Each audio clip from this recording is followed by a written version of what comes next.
shit was running to. Mm-mm. Hold on just a second. It's more talking about the perpetrator. So I'm trying to. Well, I think it's better that we put the perpetrators' names out here versus the victim. But I did find it. You found it? Because they always love to put the victim's name out there and not the alleged or perpetrator or whatever. So this is actually something. I mean, we can add it or not. It's up to you, but it does say that they are accused of pinning a young girl down and shoving rocks in her mouth so their friends could grape her. So that is the shit This that is this man is saying. That is, Miami. you see what I'm look. This is what I'm saying. I think being online so much, and I'm beginning to agree with what Just Jay said earlier. A lot of times we online and we talking about people we have no proximity to, we not related to at all. So we be so insensitive with the shit we saying. Like that is crazy. Like their conversation just starting off crazy. And I get it. It make people stop and stare. It make the viewership come through. But some shit you don't want to play with as content. You know what I'm saying? Everything ain't you don't want to take everything light like that. You know what I'm saying? This shit just sounds crazy already. But I want to hear what he say. I'm about to put up the closed caption so we can see the words so we don't get nothing misconstrued, right? Here we go. A 12-year-old black girl and this happened to them and they all pretended like this was shocking. Well, I'm going to tell They pretended like it was shocking. That shit is crazy. This man saying people is pretending that this shit is shocking. How is they pretending that it's shocking? It's a shocking story. Even if she wasn't underage, if she was of age and people put rocks in her mouth and did all of that extra shit, it still would have been shocking. You know what I mean? Show so the B love in the building. What's up, B? And show so the Rice M. Show so to the homie Rice M in the building. Lance said, guess worse. God damn. Shit. Let's see. Let me speed it up then. Let me speed it up. You niggas play too much. you the truth. I grew up here in Georgia, in Atlanta, Georgia. And let me tell you what, running trains on 12, 13, 14, 15, 16-year-old girls was a norm. No, Tommy, that can't be true, dude. Mr. Fantastic. Am I bullshit? No, I'm hour south from good old Macon, and yeah, I was never a train guy. We didn't have trains in Georgia, no subway, no none of that. I was more of a coupe type nigga, and I didn't like no passengers for real. So yeah, I never I was invited to a couple of trains, but I passed. This nigga said he was invited to a couple of trains. Not one, not two. You know what I'm saying? Wait, what? Two. A couple is two. Probably two. Hey, But yeah, Macon- man. Macon's about a good 45 If a nigga hour drive from Atlanta, so it's not. Never mind. if a negro Nope. Macon's invite like- me to a train, Oh my I'm God! going to question this nigga. Like, what made you tired of me to join this situation, man? Yeah. Why do That's you what I want was me to thinking with my join in? female brain, you know what I'm saying? But Why do you want me to join into the festivities? Was I the first thought? Was I in the top 5? Like, why? right, he thought And I didn't like no pass. he thought you thought it would be fun. Like, fuck out of here. Fuck. Like, we not going to bond over some coochie. What the fuck is going on? Passengers for real. So yeah, I never I was invited to a couple of trains, but I passed. But yeah, man.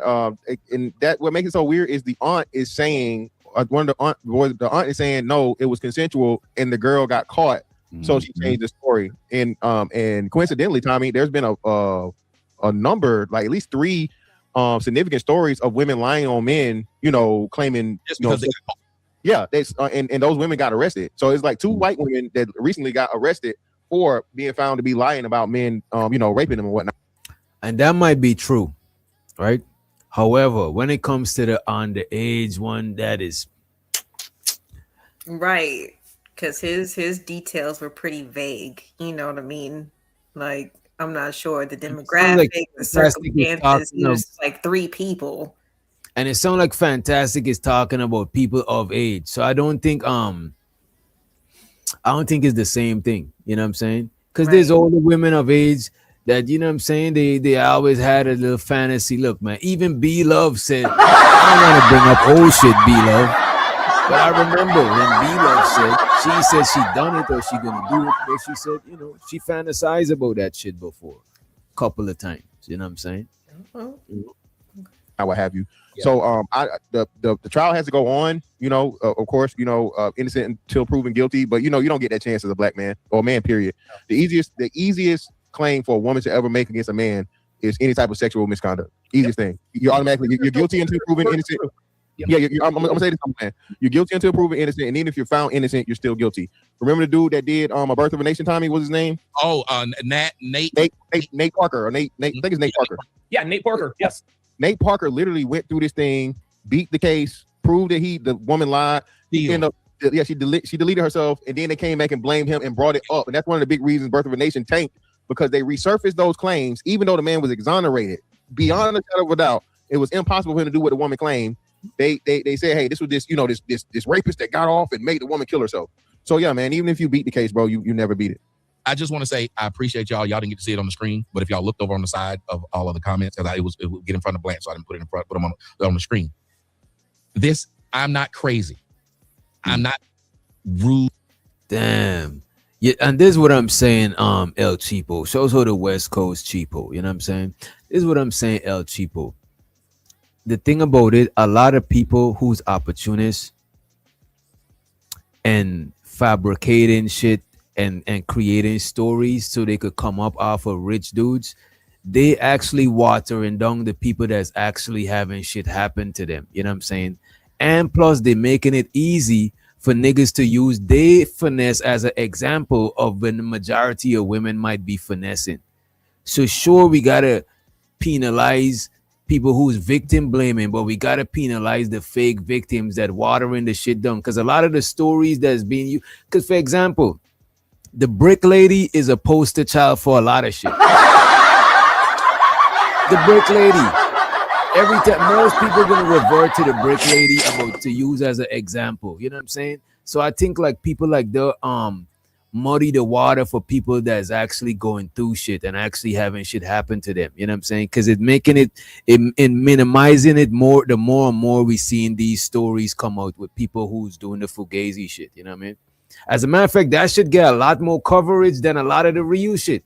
You ever notice that shit? Like the brick lady. I can't remember a story of a real lady getting hit with a thing because she didn't give the number and shit like that. But apparently, people say it happens. But I don't see that shit. The fake story is the main shit that's out there. You know what I mean?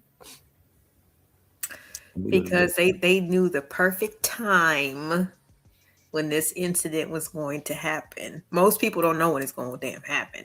You know what I mean? Versus her, who staged the whole thing. Of course, she's gonna she gonna have the whole like in this, Channel 5, like with the scoop. She's got all the everything because she set it up.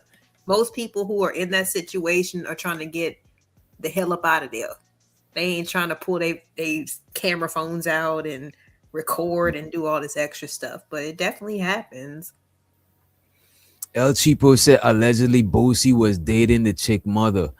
El Cheapo, just from what you was reading about it, because I'm about to check it out actually. Actually, if you can send me some shit about it, right? I want to check it out. But from what you seeing, right?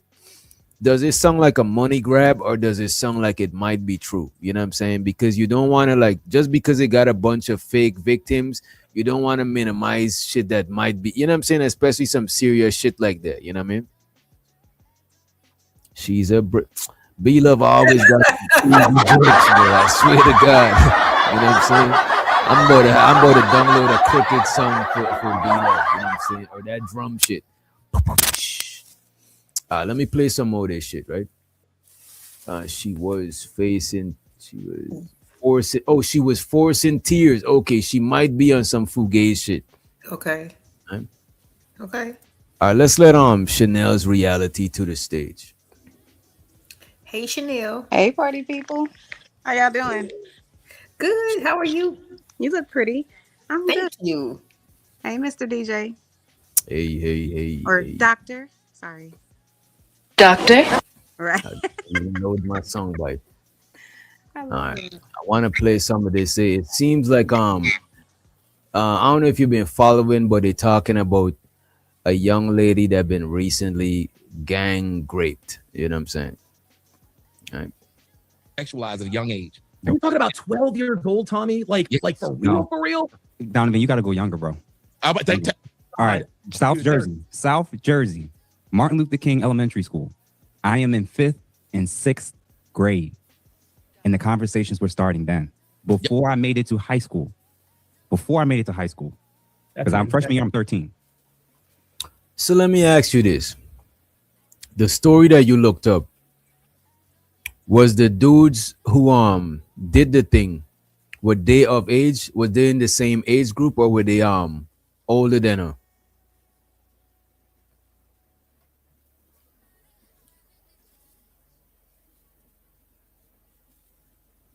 My bad, I was muted.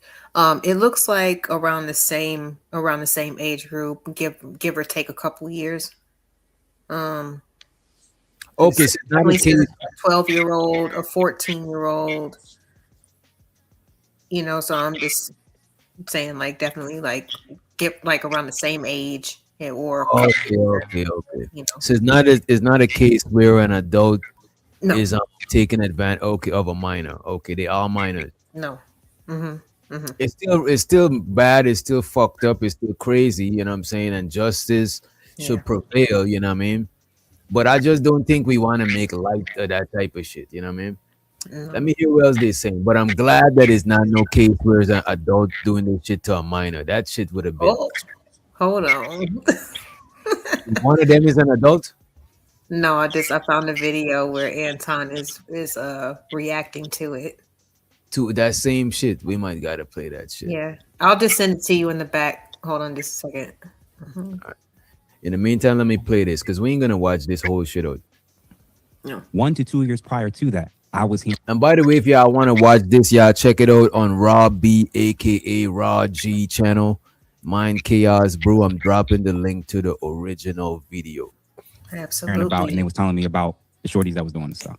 That is out. I got caught 11, hunching. a girl. 11, We call them 11. South hunching. I got caught hunching a girl. I was 6. She was 7. Under the outside, we just because we seen it because we grew up around old niggas that didn't care that they had that they had kids, and we would walk in on our parents fucking all the time. So therefore, we was like, well, I guess that's what we got to do. So this girl pulled me on top of her on the thing and told me to do it, and then got up and said, "Now I'm pregnant." Already lied. What is this? What is going on here? I think what you call it. I think Tommy might be. I don't know. Let me not say he lied. Let me just let it play. What do you think the song "Let's Play House" came from? Kids back in the day used to play house because And they could see their parents having sex. What did house mean? House meant that you got married or you had children or you had sex. No matter what, that's what it boiled down to. That you were having sex. You felt yes when the song "House." Let's Play House by Dogpound. Let's play house. That came from when we were young. If you remember, Tommy, Outkast under 2000, that was a lyric. We hunching with our clothes on until we got excited. He literally put that in the song. Oh, I didn't know that. How about that? Yeah, he put it in. I see what they're saying now, right? It's just that they're saying it in a crazy way. But when we're younger, just like with any species of animal, we start playing like certain types of games when we're younger. You know what I'm saying? When you now getting into puberty, shows the creative in the building. What's up, creative? You look like you went to a Mexican grill and bar.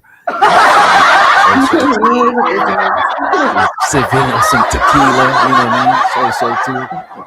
But yeah, like when we become a certain age, yeah, we start playing house. You know what I'm saying? You're trying to steal a kiss from girls. I ain't gonna hold you. When I was a kid, I got into trouble for we used to have these pencil sharpeners, right? And it had a mirror at the back of the pencil sharpener. They used to give us it free with school. I remember me and my partner them used to put gum on our shoes and put the sharpener and be putting our feet on the girls. You know what I'm saying? It's bad, but Why not? explain that because you didn't explain that fully. No, it's a Right? sharpener. What the hell? Let me show you. Let me see what I could find as a. He was just looking example. under the girl's dress with the mirror, essentially. Right. Let's say it's a Oh, pencil okay, I see what you're sharpener, and at the bottom of the pencil sharpener had a mirror. You know what I'm saying? So you could take the mirror out because it's cheaply made. Put some bubble gum on your shoes, and in assembly, when we in the assembly doing singing the pledge and you know what I'm saying, the anthem and shit, you just put your, you know what I mean, put your foot on the. Do it something else. Yeah, that shit used to be till they eventually stop giving us the sharpeners with the mirrors on it. Oh, let me see. No, it's not the same, but when we was young, we was curious about the opposite sex because we know what we got, but we didn't know that, you know what I'm saying? We know getting into our curiosity about girls, especially when y'all now start developing into y'all, you know what I'm saying? We like, God damn, you know what I'm saying? So I do think younger people is gonna be curious about shit like that, about sexual shit, you know what I'm saying? And that's why older people should like teach them about, you know, parts where people shouldn't touch you and, you know, sexual education and shit like that. Because it's even with animals, when puppies reach a certain age, they start hunching before they even reach the age of being able to, you know what I'm saying, make puppies and shit. You know what I mean? It's just some normal shit that we do, but I don't think it's the same thing because they don't know nobody's giving excuse to sexual deviancy because the kids don't understand what's going on. That's why you got to teach them, or they might see some adult doing some shit and I'm just saying the kids is not sexual deviant because they don't know. They're you know what I'm saying, they're curious about their body and shit like that. They now getting into their shit. That's why they got adults got to teach them about shit. But I don't think we are animals. We actually are animals, you know what I'm saying? So I think it's normal for them to be curious, but I just don't think it's normal for adults to be messing with them. That's weirdo shit. And we are animals, you know what I'm saying? All right, let me play some more of this shit. I'm gonna get a snack real quick. All right, copy that. All right, let's play some more of this shit. Y'all time Tiffo in the chat, you know what I'm saying, for harassing the panel. Georgia boy. We try to be, the thing about Georgia boys a lot of other people don't like is we're kind of very blunt. And people are like, well, Tommy, I'm like, if you meet niggas from Georgia, I am a dime a dozen. We all talk like this. I was just on the internet and y'all saw me on the internet. My uncle talk like this. All the uncles, all the granddaddies. You know she a little hoe, ain't you? You know that the whole family some hoes. She just like a mama. Dude. Look at Melanin's face though. He's shocked the last 5 minutes. Bro, y'all been shocked me this whole time this conversation started. Oh my gosh. Listen, I grew up on a military basis, man. Like this is I can't believe how young you said these girls are. Like you don't even Super young. Super young. Elementary school, bro. Elementary school. So if they was doing all of this back when y'all were young, are we really shocked about the state of women nowadays? Shit, I guess not. No. Here's why we're shocked. Because when we were doing things, we were experimenting, we were small town, and then you kind of grew up and understood life. The difference is the girls remain girls and they 35. Their mentality didn't change. Their actions haven't changed. Their motives haven't even changed. Think about it. The little girl was scared that she got caught, so she told. You got grown ass women doing the same damn thing. Yeah. I got caught at 35, so I'm gonna say this guy graped me. That college coach. Thank you. You see, and that's what I don't agree with, right? Even when they was watching the R. Kelly shit, you know what I'm saying? Oh, go ahead, Tiff. Show the Tiff. Go ahead. I know you gotta change them diapers. Go ahead and change them diapers too. You know what I mean? And show to Tyranny in the building. She says she can't stand melanin.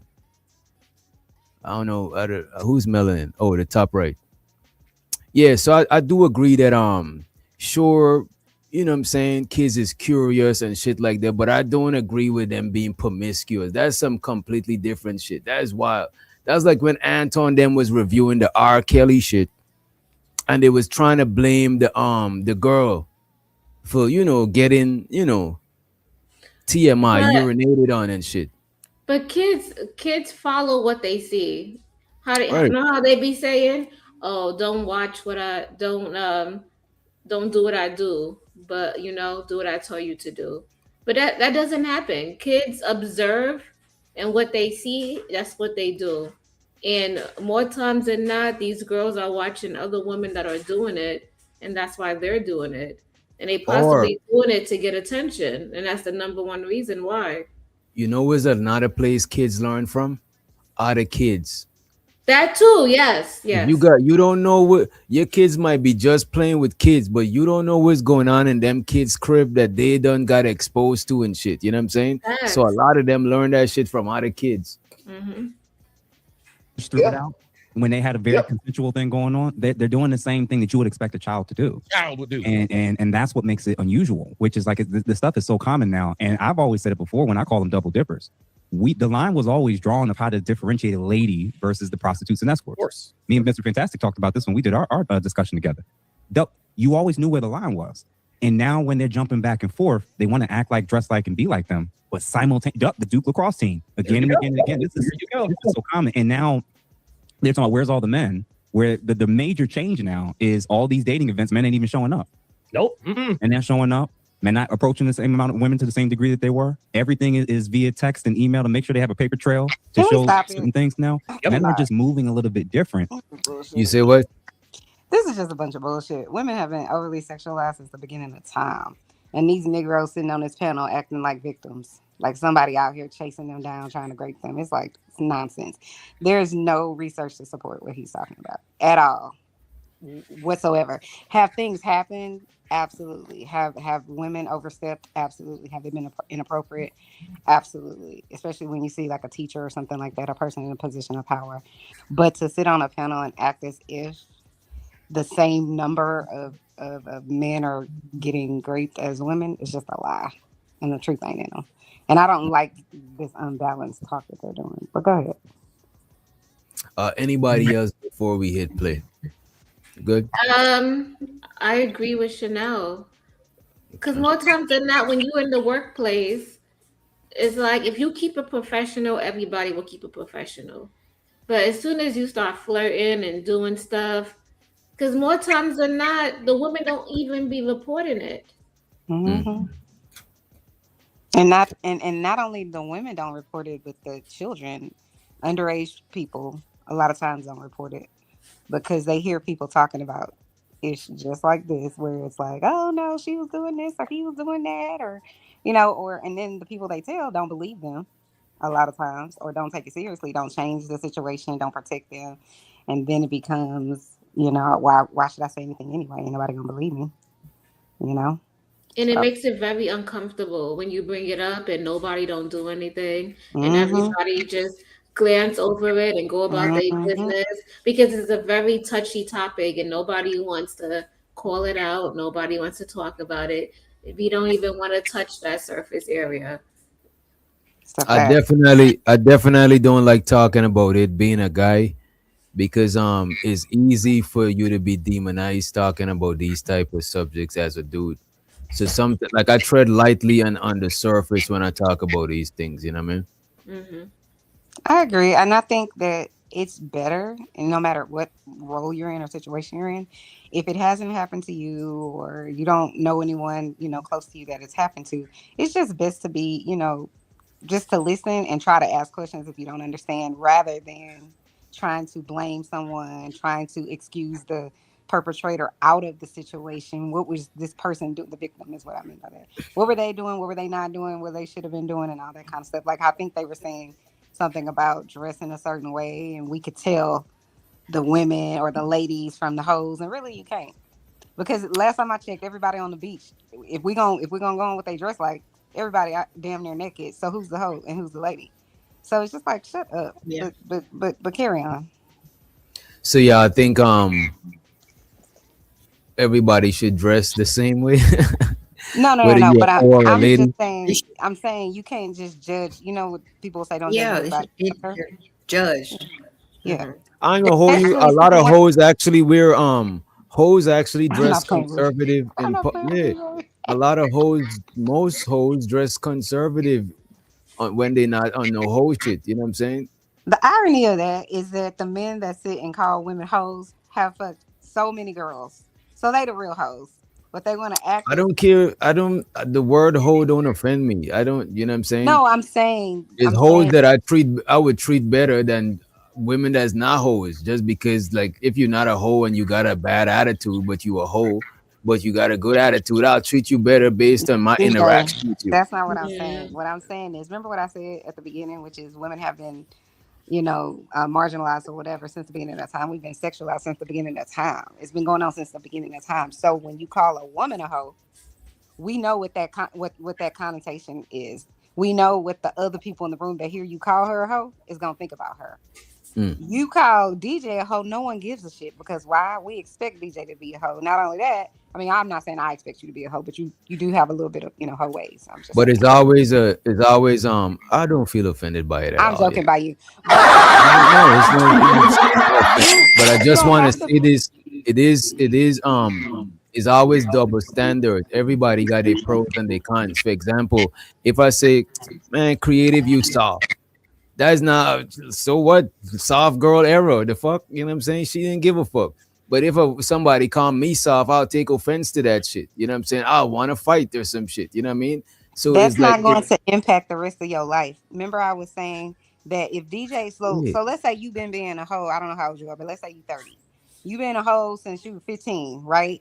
When you get married, you then are just a husband that's married with kids and whatever else. If creative has been a hoe, just let me land it, and then you can rebuttal me. Why you gotta use creative? Use somebody. Let's say I know, Shiesty because Bone. creative can't be a hoe. Okay. Let's say So Shiesty we'll Bone. use Chanel. So let's just say, because I'm I don't care. I'm definitely not a hoe, but let's use me. So let's say I've been being a hoe since 15, and now I'm 30 and I'm married now and I got kids or whatever. All of the people that knew I was a hoe, I'm always gonna be a hoe. You can move on. You don't have to have that label. And so that's the difference between you sitting here saying, well, it doesn't offend me. It doesn't have to offend you. But that's the thing. It's pros You're not the and population it applies to, is what I'm saying. So of course, it's like white people saying, I'm not offended by you calling me about racism. Well, yeah, because racism doesn't impact you. It impacts me. So I'm offended. So don't minimize it and say, well, it's just a word that doesn't offend me. I get it. It doesn't offend you because it doesn't impact your life.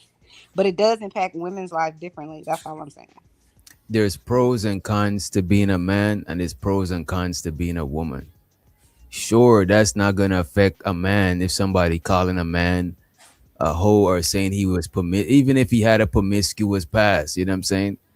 A lot of times, experience is valued in a man sexually, and in a woman, a little bit of inexperience be valued. You know what I'm saying? That's why niggas be like, oh, they want a chick with low body count and all of these type of things.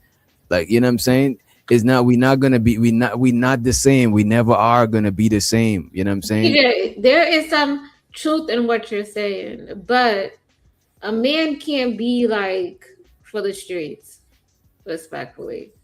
You just said a man could be for the streets. Wait a minute. Hold on. If you for the streets, you're an embarrassment. You're an embarrassment to the reckless.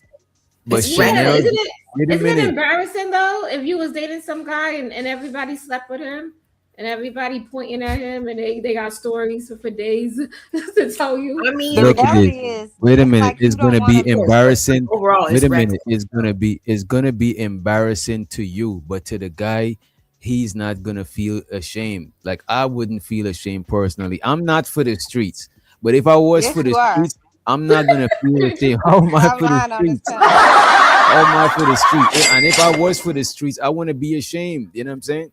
Okay, maybe you were for the streets, but you don't have to be ashamed. But understand what creative is saying, and creative, you can correct me if I'm wrong. Just like you don't want a hoe that you're gonna marry, or you don't want to marry a hoe. She's saying neither do we. We want a respectable man that took care of his body too. That's what she's really doing. Yeah, because we gotta go to the office. We gotta have like company parties. You know, we know you don't give a shit. We know. Okay, so DJ, what you're saying is what I was saying, and you're right. Society. Look at his face. He got a headache.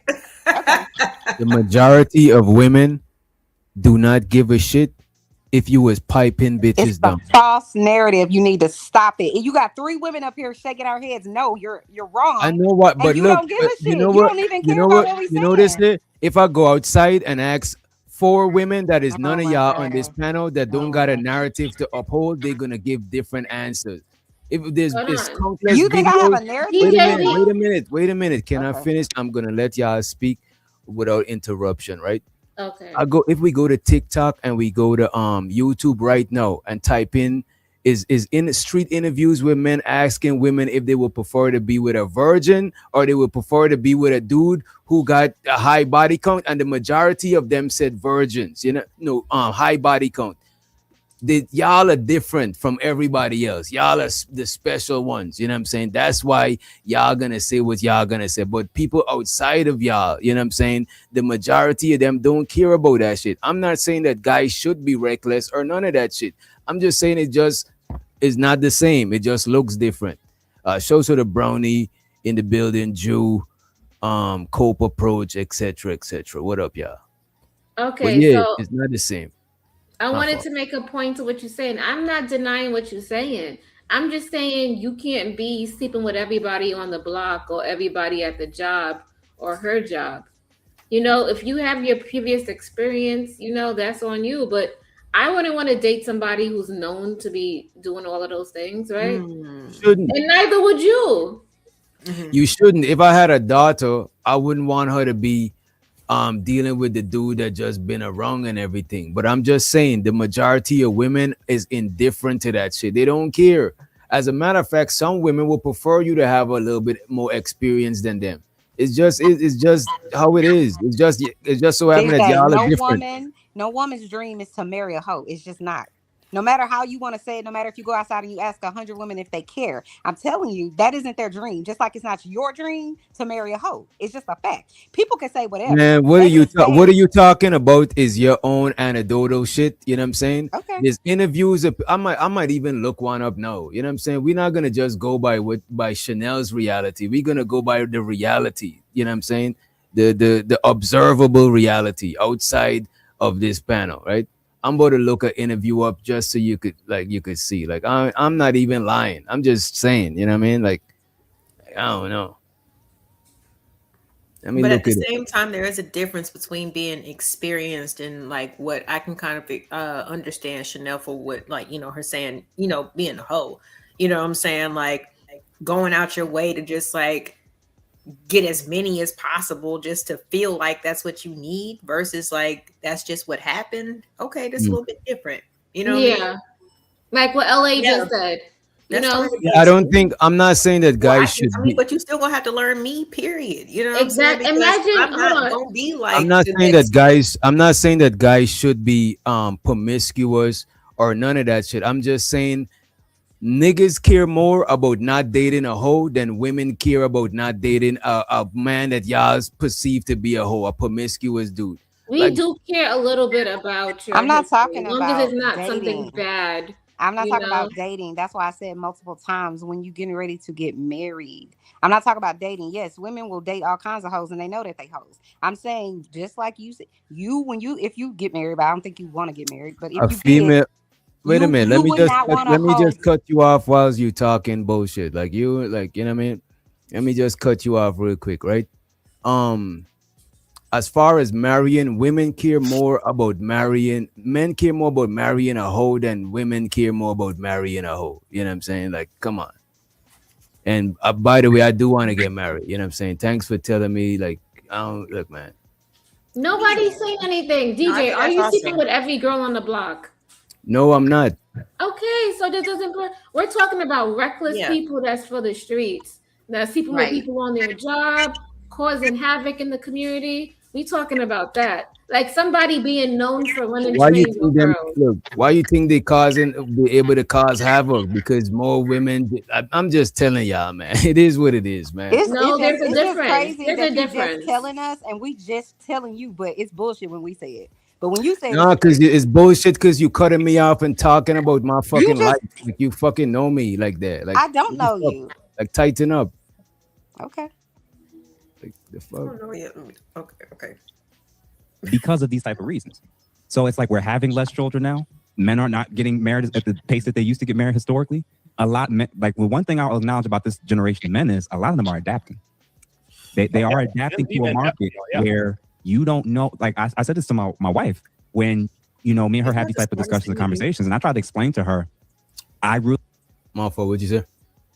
No, but he was like, and this is like another thing that I kind of like hear sometimes from the guys, like they almost sound like they resent the fact that like, damn, like we got to change. Like he was like, we had to adapt. Like that's the only thing that stays consistent is change. So it's like, as we go through different eras, even as a country with economics and everything, like, yeah, you're going to have to get your mind right. You're going to have to adjust. And I don't understand how like that doesn't require a different type of partner as well. Like we can't just keep on looking. It's not going to benefit men to keep on looking for damsels in distress. Okay, not in this era.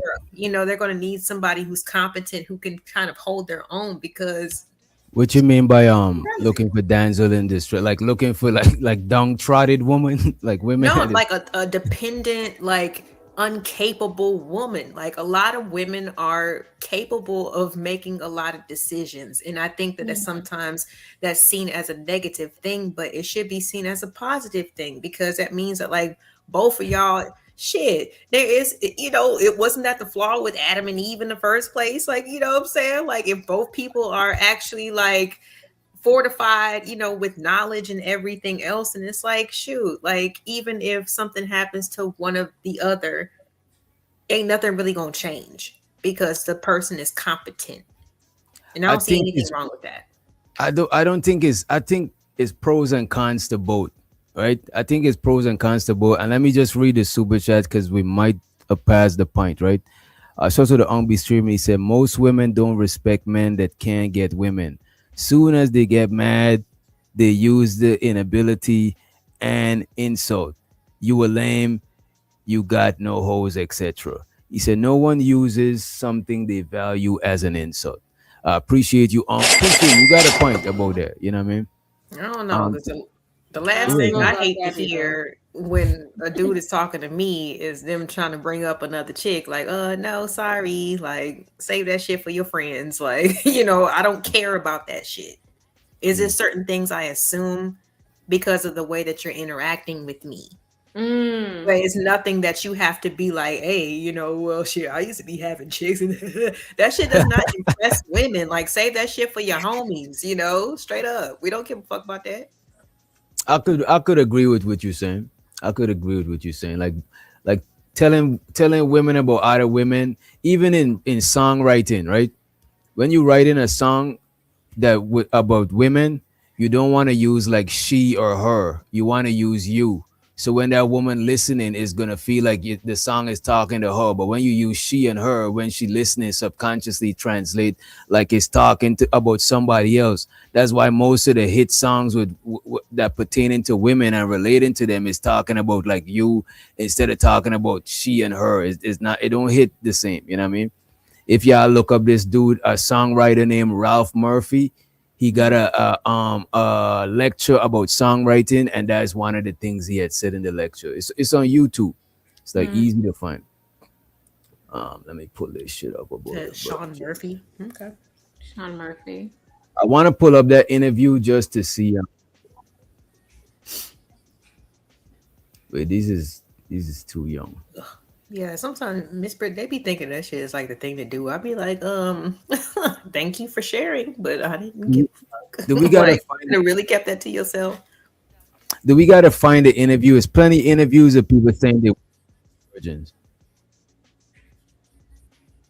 Like put it like basically most dudes said they would date virgins, whereas most women was like they wasn't with the virgin thing. You know what I'm saying? That's the gist of it. I don't want to pull that shit up. You know what I mean? I really do believe that women are not loyal to men. I believe that they're actually loyal to their feelings about said man. Absolutely. 100%. So when you're, and I said it to her, when your feelings are cool with me, when you love me, that's all. I said you love me until you don't.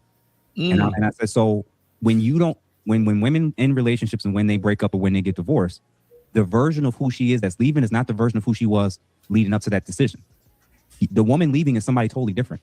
Right. So what she's capable of and how she's thinking, you got to keep that in mind. I'm like, I'm not saying be completely terrified of women, but I'm acknowledging that duality exists with them. Damn, this man said don't be completely terrified of women. Don't be a little terrified. God damn. I'm scared. I'm already, I got 4 of them, 3 of y'all up here. You know what I'm saying? That shit is crazy. I come in peace. You absolutely. I hear you. That's what I thought Chanel came in peace. You know what I mean? But, you know. Come on, dog. Can change. See, You completely scared of women. Let me tell you why. Look how they make fun of Mike Pence for saying, because I'm a married man and I think about it. They made fun of The him. open door policy. Women who said all men are predators make fun of him when he don't want to be involved in the crap. Yeah. That's So, right. like you said, they want to double dip. They want that. Why do you think as soon as they say they don't want to be sexualized, as soon as you say, okay, I won't sexualize you, what do? Yep, there you go. There you go. And listen, Bobby, they do it again. Do it again. Yeah, I think about that.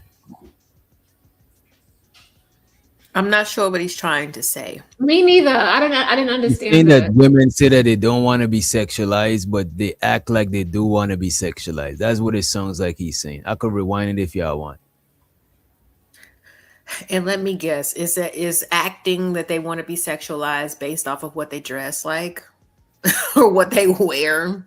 Because he's so animated. He's like, oh, like I just want him to just like talk. You know what I'm saying? Just like say what the hell he means. He like Let me rewind. I think he's being kind of vague. He's being kind of vague. It's also the unky said most dudes don't talk to women about their conquest. Most women observe it or hear it from other women, especially if we always have pretty women. That's a fact. The only time I might even talk about shit is if we having a conversation on the panel and it get to a certain type of conversation. But for the most part, I don't be wanting to say shit so people get the wrong idea type shit. You know what I'm saying? Because like motherfuckers be watching these panels and be thinking that they know people. That should be crazy. But anyway, appreciate you for the super. Appreciate it. When he don't want to be involved in the crap. So, like you said, they want to double dip. They want that. Why do you think as soon as they say they don't want to be sexualized, as soon as you say, okay, I won't sexualize you, what do? Yep, there you go. There you go. And listen, Bobby, they do it again. Do it again. Let's see the titties, Tommy. Let's see the titties. That's who do it, Melanie. Hey, it's a family program. It's a family program. Don't be showing them titties. That's what he basically saying. that's all. I'm just like nigga, what? Like no, that's not. I think some women want to be sexualized and some women don't want to be sexualized. You Of know course, what I'm they saying? want to be seen as attractive. You know what I mean? They want to feel that way, but there's still a limit or a level. You know what I'm saying? Where you cross to being like sexualized, like when you be like, okay, yeah, this is what I would do to you, or this, you know, that's different from. Damn, like you wearing the hell out the jeans, or like, you know, just something as simple. There's different levels to it. You know what I'm saying? So yes, a lot of women would like to be, you know, appreciated for the stuff that they actually curated, put on as a outfit, you know, their body looking good, whatever. But at the same time, they don't want to be harassed and be basically threatened from random men what they would do to them sexually, when it's just like, I don't even no, like, you know what I'm saying? I'm not down for that. I'm just out here to just like chill. It's just But do you agree that some women want to be sexualized? I mean, some might. Some might. Some women want to be I'm not gonna say sexualized, it's impossible. I'm not gonna say and that. some women love that sexual energy, that sexual attention. You know what I'm saying? I'm not gonna sit here and say the most majority or no shit like that. But I do think there's women, even like there's actually women there's a lot of promiscuous women that's openly promiscuous, that's just out there like that. Maybe they some sort of, you know, they got an OnlyFans or something, whatever, you know what I mean? But I think some women like that shit. You know. Yeah, and I get that. But for me, it's just like, okay, I really just have a problem with like hearing from and I'm sure you feel the same way, hearing from the opposite sex generally how you act or how you operate. Like, come on, bro. Yeah, I don't That's well the part that gives me pause. Like, let me say this though, like half generalized. I would say 50-50, because sometimes if you telling me about how men act, I'm looking at it as from your lens. Because let's say men, we on a table, right? we could see ourselves on the table, but you're not on the table, so you could see us from off the table. Or you could, like, say men is a picture on a wall and we are all on the wall, you're not on the wall, so you could see us from a different perspective. So if you telling us about men do this and shit like that, it might not be 100% right and exact, but from your POV, that's how you see shit. So it's gonna have some side of truth to it. So I do think we should value and take into consideration how we see each other, but still the actual person is gonna have a different insight about their own gender than you would. You know what I'm saying? I mean, yeah, because like you said, there's a different vantage point for sure. But I don't know. Like I said, I just think it gets a little murky when whether it be men or women start to generalize. Period. Because we don't know many people. To be completely honest, we're acquainted with a lot of people. We can only be shown bits and pieces of them. If we work with them, we might go to church with them. They might just be, friends of the family or whatever, but it's in a certain capacity that we actually quote unquote know them. We don't know them. You know what I'm saying? So that's the part that just bothers me when people just say in general, this is how, men or women act, or this is what they think, especially at the age of 12. Like, come on, bro. Like, I'm sorry. I'm probably jumping ahead. It's kind of on the creepiest side. You know what I'm saying? Let's let to the stage. Okay, let's let to the stage Brownie. Brownie always changing her name like she got warrants, man. You're on the run. What's up, Brownie? I'm always on the run. What's good, y'all? Chilling with some villains. We good. Like I don't know where everybody's at. Creative. I want to ask you this, right? If you had to choose between, all right. Let me see how the ask is. A dude who have sexual experience versus a dude who's a virgin, right? Mhm. Which one would you choose to deal with? I like hoes. In different area codes. Damn it, Brownie. Yeah. She just keeping it a buck, you know what I'm saying? No, but don't you think that there's a difference between experience and being a hoe? You saying hoe? I think she just said it to be funny, like just Yeah, I know that shit was funny though. I'm just saying it for comical purpose. If DJ asks that question to a man in the same way, that's how they would reply. I like hoes. Like, I like hoes. Now I'll say that. But I don't think niggas gonna want to marry hoes though. But some niggas, hey, it depends. You know what I'm saying? So with in my opinion, it depends, because you can have men that aren't like, in my experience, and men that I've dealt with, men that they were more like, they weren't necessarily like involved with a lot of women. Well, what happened is those usually are the men that like will cheat in relationships. Those usually like the men that are like a thirsty and things like that, versus like a man that he decides when he wants to be in a relationship. So like if he meets you and he actually like I'm ready to be in a relationship, I want to be committed, I'll trust that more than a dude just being like, oh yeah, like he want to be in a relationship specifically, so he can get access to you. And a man that's like more like that, I feel like he's more apt to give you, if he wants to give commitment, is taken a little bit more seriously, because he's more comfortable without feeling how he has have that obligation of commitment. So you're saying a guy that don't got his wholeness out of his system is problematic? Yeah. I'll see what you're saying. Shows her the Ungby stream and he says, can't say you don't want to be sexualized, but walking around half naked, all like Angela Reese and other bops. No one said harassed by her, FYI. I don't know. Like, I appreciate when women is around showing a little bit of something, but you ain't want to show everything, because if you show everything, then you ain't got nothing left. You know what I'm saying? It's like you just show everything. You know what I'm saying? Shows her the He said, you have to generalize and go off you have to generalize and go off observable reality because we don't know everyone. The majority of women 18 to 30 definitely sexualize themselves. Know about the majority, but I see where you're going with it. I don't know about the majority though. You know what I'm saying? Well, I just said half of what he just said, but okay. It says, with respect due LA. Wait, with respect due LA. Do it. Why do I be triggered? I Go ahead. we don't know everyone, so we have to generalize when talking about wide scale societal issue.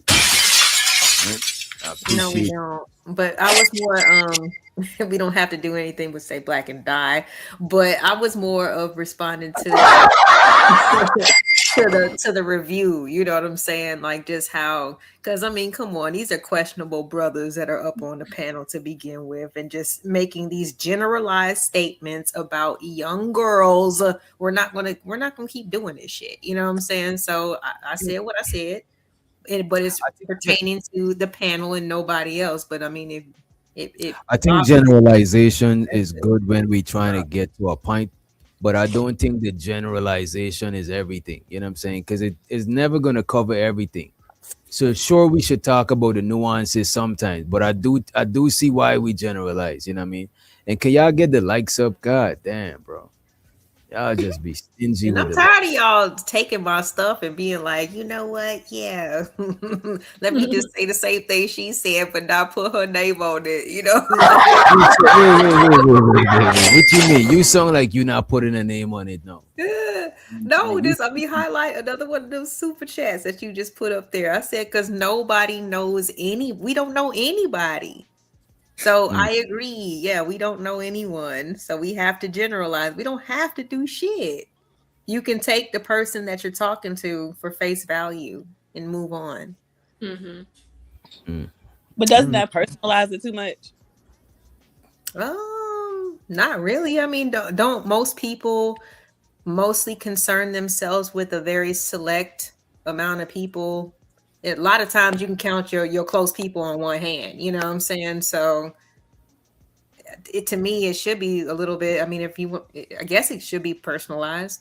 It shouldn't be generalized because I mean, everybody else is just acquaintances, people that you work with, and, people that you just, you have to interact with, but the people that actually got your back and that you should give a damn about, it's kind of few and in between. And let's chill in the chat, family. Let's chill. Show so to Bridget Midget, appreciate you for reminding us to get the likes up. I want to play some more of this shit, but this shit getting kind of hard to listen to. I ain't even gonna hold you. Let me play a little bit more of this shit.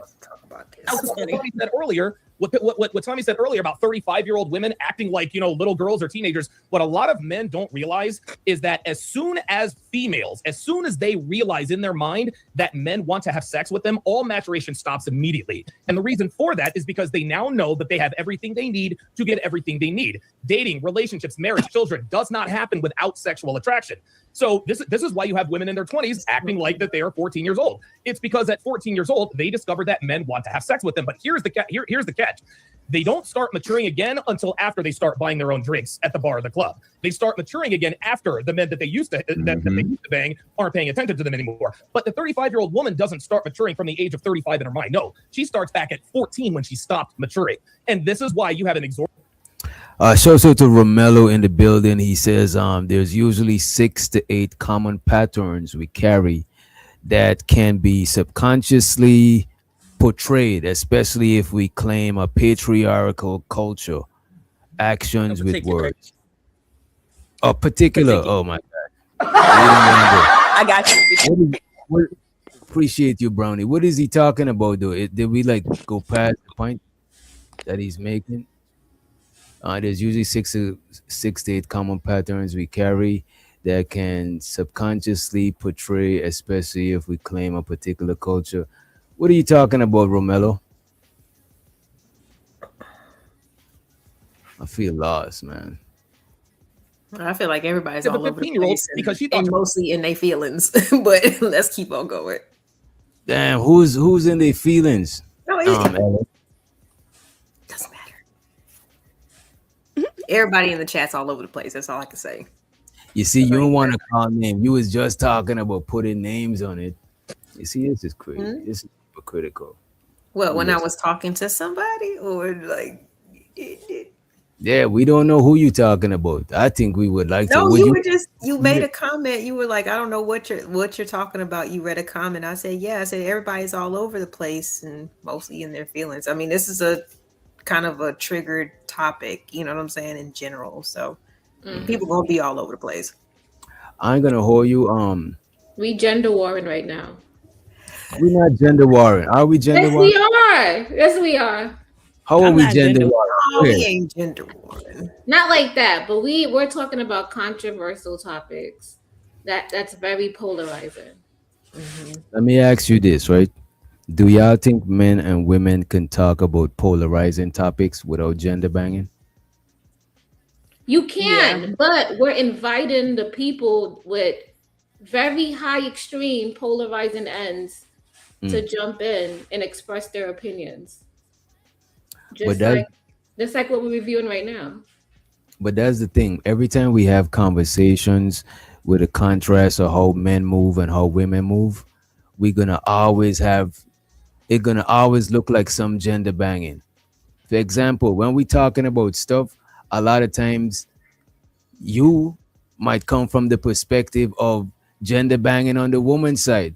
A lot of times on talking, he might come from the perspective of gender banging on the men's side. You know what I'm saying? It's just because he's gonna say it from how he think a guy see it, and you're gonna say it from how you think a girl see it, right? A woman see it. But I don't think it always gotta be gender banging. We could have difference of opinion. To me, gender banging is when every time we have a conversation, I automatically take the guy's stance of the thing, and you automatically take the woman's stance of the thing, and everything you're saying is to shape it to make sure that the woman's side is right, and everything I'm doing is to shape it to the man's side is right. We're never gonna come to nothing because we talk in the wind. We're not having a conversation to have a real conversation. We're having a conversation to win. And the thing is, I don't get a trophy from winning shit from none of y'all. That's why when I come here, I don't get no pat on the back or no kudos for doing that shit. You know what I'm saying? That's why sometimes I could see it from how y'all see it, but most of the times I'm gonna still see it from how I see it because I'm a dude, but I'm still gonna try to see it how you see it because I'm not trying to win. So me seeing it from you, how you see it, I'm not losing shit. I'm still gonna watch how I'm gonna put on your glasses, and when I'm finished, I'm gonna put my glasses back on. Or I might keep your glasses because I see it how you see it now, type shit. You know what I mean? I don't even think it's at least for me, I don't even really think it's even about that. You know what I'm saying? It's more about I pay attention to if we're dealing with, okay, we're going to start with a premise or whatever when it comes to a video, a statement, or whatever. The initial response is usually like, well, damn, how come automatically you went to the guy's side? Because for me, it's about what's right and what's wrong. So it's like, you know what I'm saying? When you come off rip with like, okay, from a guy's perspective, then I gotta try to balance this shit out as much as I can. Okay, well, from a woman's perspective, because a lot of this stuff is just responses to stimuli, period. You know what I'm saying? Like that's all we doing. So it's like we got to be honest here. You know, when we hear certain things that we're reviewing and we just automatically go to a certain brain instead of just listening to the actual statement and being like, damn, that's fucked up. That's where the problems arise, in my opinion. I think so. That's the gender banging. But the majority of people on these panels, they gender bang. But who starts the gender bang? Again, like we're just hearing a general statement. I'm not even caring that it's coming from a guy. Hold on. Are we reviewing the people that are gender banging right now? Right. To a certain degree. You right now we having a conversation and you asking me who's starting the gender banging. But no, I'm not asking you that. I'm just saying this is an example of it. But we entertaining it bang on me, you know what I'm saying? I'm just it's gonna get chaotic. It's gonna get hectic. You know, feelings are y'all gonna make me like a pig. Y'all gonna have me up here looking like a pygmy. It's man. Not the thing, right? I ain't trying to do that. No, you know what, Brownie? And you know what though, Brownie? That's another point too, right? A lot of times we get shaming language for the people who could see it from the other side perspective. If a woman sees from a guy perspective, she's a pick me. If a nigga sees from the women perspective, he's a simp or he's a white knight. You know what I'm saying? It's like people try to shame you so you be on whatever side you want. You get rewarded for being on that side. You know what I mean? Yeah. So I was gonna say, like, I don't know, when talking to like men and like men in real life, because like it'd be funny. Me and my dad, we be going back and forth, and we be having this in these conversations sometimes.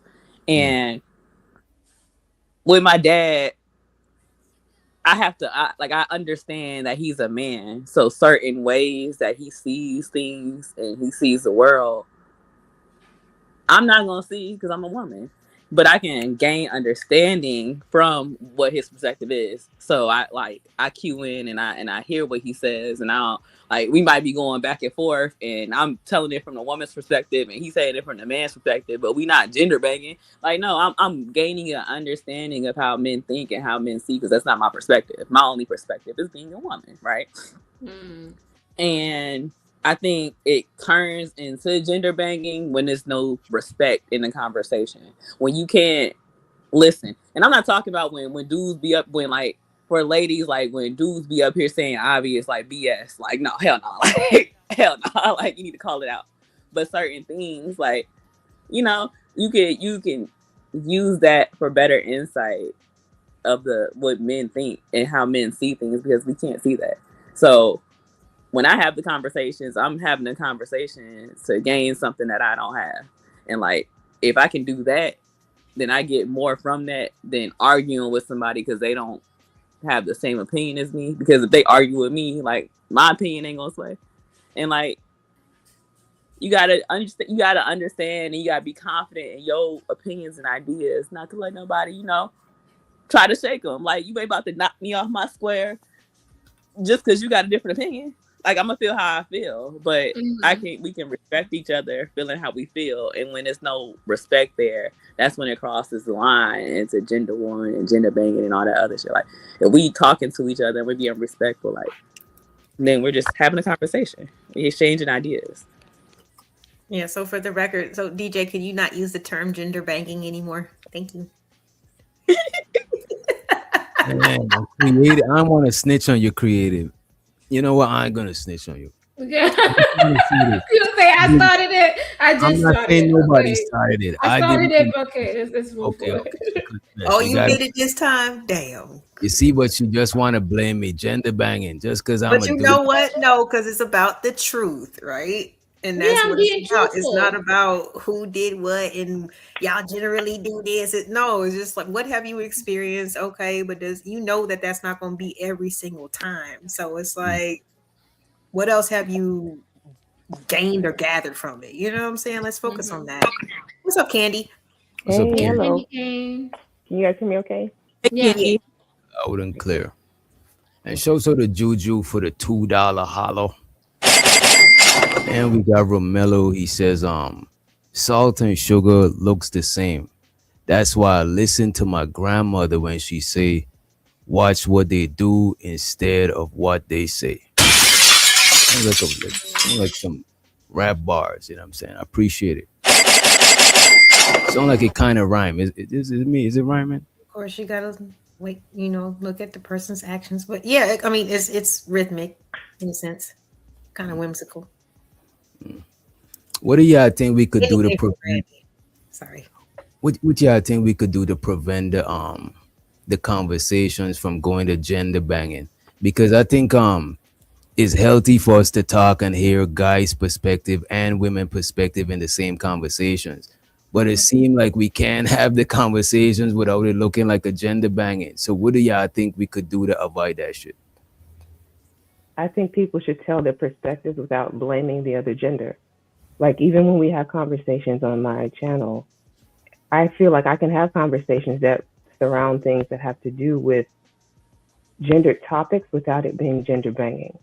Does that make sense? I mean, yeah, because it's about the topic. It's not about the person. You know how we have that saying, like, attack the topic and not the person. Like I think sometimes people get kind of caught up in that, you know, whether I think it could still be gender banging if people attack the topic, because it's for some reason most of the time it still resulted in. No, I would say I watched Candy panel when it wasn't gender banging. I've seen I think Creative early on had a couple of shows when it wasn't no gender banging, but the majority of the conversations end up going to gender banging. You have to redirect it. Yeah. That's what I do. I try to shut it down as quickly as it starts. I'm not always successful, but I don't let them go to where they're cursing each other out. I feel like I can hear you talk about things that are problems for males or men without saying it's because of you women, it's your fault, blah blah blah. Just tell me what the problem is without actually forcing blame on me. Especially a lot of times I feel like y'all come on the panel and some of these women like myself, I've never done anything to you, but we get the same label. You bad women. I'm like, dude, I'm just letting you talk. Yeah, when I said generalization earlier, everybody was like, "Oh, well, we have to do that." Like, do you really? Oh like, man. action. No, because I understand what Candy's saying. Like, it is personalized. Like, where it's like whoever that person, whoever's talking to you, is like you represent whatever went wrong in their life, and you're just like, "Damn, I don't even know you." You know what I'm saying? But the way that they're encountering and handling you, you would think that they like you actually did something to their ass. Like sometimes but that's why I think generalization is healthy, because you're not making it anecdotal or you're not zeroing in on one person. Oh my God. So the person who did you wrong doesn't deserve the negative effects? No, just put it out on everybody in general. To me, That's cool. certain things can be general, because you can't sit here and say just because your ex-girl keyed your car, you can't just be saying like all women key cars. But if somebody said women key cars, I could understand them saying that because they got a car that was keyed, you know what I'm saying? But as far as saying all women keyed cars, that is crazy, you know what I mean? So I think sometimes it's valid, but sometimes people do make anecdotal shit general, you know what I mean? Yeah, I was just, following the same example Candy was giving, because I've definitely experienced that too. I'll be like, damn, have we met? What did I do to you? I just let them get it off. Like, I mean, I don't take a lot of things personal on here, but I just want people to make a note when you come up here and all these women are bad while you're on a woman's panel. It's kind of the irony to me. That's when you gotta let them know where and who they talking to. Like, and I do think a lot of people be coming from a place of hurt too.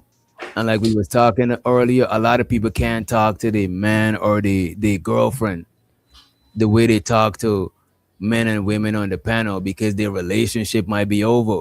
So I think some people come online to get their shit off. You know what I mean? Can I, before we go forward, can I walk it back? I was trying to come up when Brownie came up at first.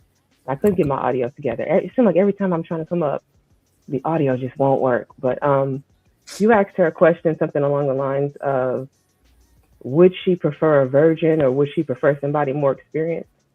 Yeah. I agree with her on more experience over virgin. You see, that's what I'm saying. You know what I mean? You see, Creative and Chanel, they was trying to gaslight me. You know what I mean? This shit was crazy. I was saying that's on a case-by-case basis. That's what I was saying. But Chanel, that's why Chanel muted up. You know what I'm saying? Right. More times than not, yeah, experience will be the place you want to go. But if you're in love with somebody and you got deep emotions for them, you probably wouldn't even care. You'll go for if he's a virgin. But that's not he got feelings for the dude, right? Yeah, that's if you got feelings for the dude, yeah. Right. If you don't got feelings for the guy, and plus he ain't got no experience, he need you to give him a tutorial how to eat the box and then probably the groceries, you know what I'm saying? You can watch videos. Yeah, didn't you do a show the other day based on porn? Didn't you do that? Yes. He did, right? I was Yes. the only one watching that, right? Y'all was watching it? Okay. No, I ain't watch it, but I knew that was the title.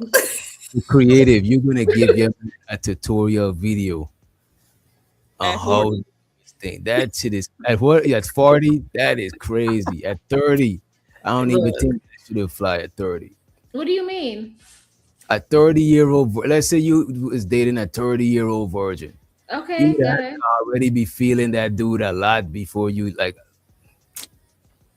I don't see it happening. You know what I'm saying? That's you. It could happen. These men are online complaining about how they're not having sex. Right. This is what I'm saying. But the guys who's not having sex is the guys who's not having sex. But the guys who's having sex is the All guys right, who's somebody who's not having sex and now they want to have sex. Come on, they're gonna want to have Crazy, sex. though. At one point in their life, they gotta learn. Like, come on. they're going overseas. They're going to the, you know what I mean, to the ends of the world and shit. Yeah, you know what I that's mean? sad. You gotta go all the way over there. On the same shit, pretty much. Different hair. And Yeah, I want to struggle shame. But I want to play this video when Anton and the gang, right, Oh, was God. talking about the R. Kelly situation, right? Why do we have to watch that? Was you up here when we reviewed it? Yeah. Oh. Did you like it or you was watching it? DJ was like, I do not agree with this. I didn't agree with it, but I didn't think we all reviewed it, and I was like, well, Okay, we go was ahead. reviewing it. Go I ahead, thought go it ahead. was a good idea to review it with you. We ain't gonna play the whole thing. Once it start getting extra, just say pineapple, and we'll, you know what I'm saying? That's the safe word, right? Shows her the Unk-ism with the wisdom. He said, DJ Anton, have you where? He said you upped your Okay, panel cool. eye candy. Yeah, yeah. He's saying we all look good tonight, ladies. Oh, thanks, Ism. Don't gas them up, ism. You know what I'm saying? You said it's not in the Yeah, beauty. can you- You It's should not want in us to the look good on the Bruh, panel. like- You know, where's the book so we can hit him with the book? I told you what it was earlier. Don't do me like that. Mr. Hater. Don't do me like that. You know what I'm saying? I'm trying to do better. I'm working on myself, right? All right, we play some of this shit, but we ain't gonna play all of it. This is the original Jane Doe from the original R. Kelly tapes back in the early 2000s, and she's back. And I believe she also has a new book. This is some of what her interview said. But you describe at length how it started. You mentioned your aunt, the artist Sparkle, who used to work with R. Kelly. I want to read some of it from, I think it was page 18. You say in the book, the next time we're at the studio, this is what you say, Sparkle said. You say your aunt told you the next time we're at the studio, you should ask Robert to be your godfather. Aunt Sparkle explained that I should sit on his lap and rub his head while I asked him to be my godfather. This instruction seemed sort of weird since I hadn't sat on his lap before, but I didn't question it. So there's the little girl was saying her auntie told her to sit on R. Kelly lap and ask him to be his her godfather. I ain't gonna hold you. One time I was at a chick crib, right? And her daughter was a little too friendly, right? And her daughter just, but she like not in an innocent way, but she was a little too comfortable, and she came and sat on my lap. How And old I was feel- she? She's like a kid, like fucking, I don't know, probably like 5, 6, about, you know what I'm saying? About yay high, about like, you know what I'm saying? Yeah, because But I kids. did not like that shit. And you know what I think make that shit like that happen? When people be introducing their kids to too much people. You know what I'm Yeah. saying? Because she's No, because kids are always excited to see somebody new. But Like, and still- kids are very impressionable. Very, But- very impressionable. But still, if I see that, right, if I see that tells me a lot about how loose you are. You letting your kids just meet everybody, and like, you know what I'm saying? That's like, I would have been mad if that's my How baby. is that being loose? Because what if she goes to daycare and stuff? No, and, not you the know? kid is being loose. I'm saying the mom is being Parenting. introducing her kids. I mean Everybody. the parents. I mean the parents. That is loose. Why is your kid so comfortable with that? Shit is crazy. Even if it was a son, like what the fuck? Maybe she has a lot of family around. Why are you It's just one thing to be friendly, creative. It's a whole other thing to be hopping in people's laps. I was a friendly I kid. don't I was the know. kid. I don't- Wait, let me finish. I was the kid. Like, I remember my mom telling me stories and me being in grocery stores, telling random strangers to pick me up, just like pick me up. And I think there's a difference though than when you are sitting on people's laps. I was raised to not sit on laps. Like that was a thing in the But household. she was So 5 years old. If she was like even 8, at 5 though. 7 or 8, No, if she but could it's not. But the understand, thing is, then it's not on her. That's what I'm saying. She's a kid. A kid is a kid. It's not on the kid. I'm saying the mother Parenting. is Right. in. Right? You don't introduce your kids to people unless y'all serious. Like I don't be want. Look, if I'm just talking to you and I'm not even trying to meet your kids and be Uncle Witch Doctor. Like I'm not even on it like that. No. You know what I'm saying? But the thing is, you have to talk to your kids so they know that, because kids are innocent, so they don't have the same mind as an adult. yeah, I agree with you, Brownie.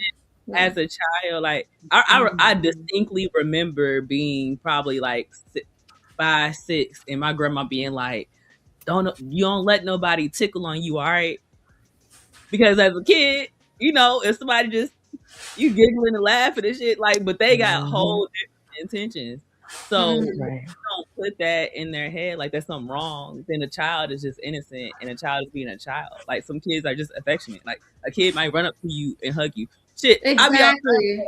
I be outside and people be having their kids roam around and shit while got my kid, and here I am holding somebody 2-year-old on my hip. Like Exactly. So, See.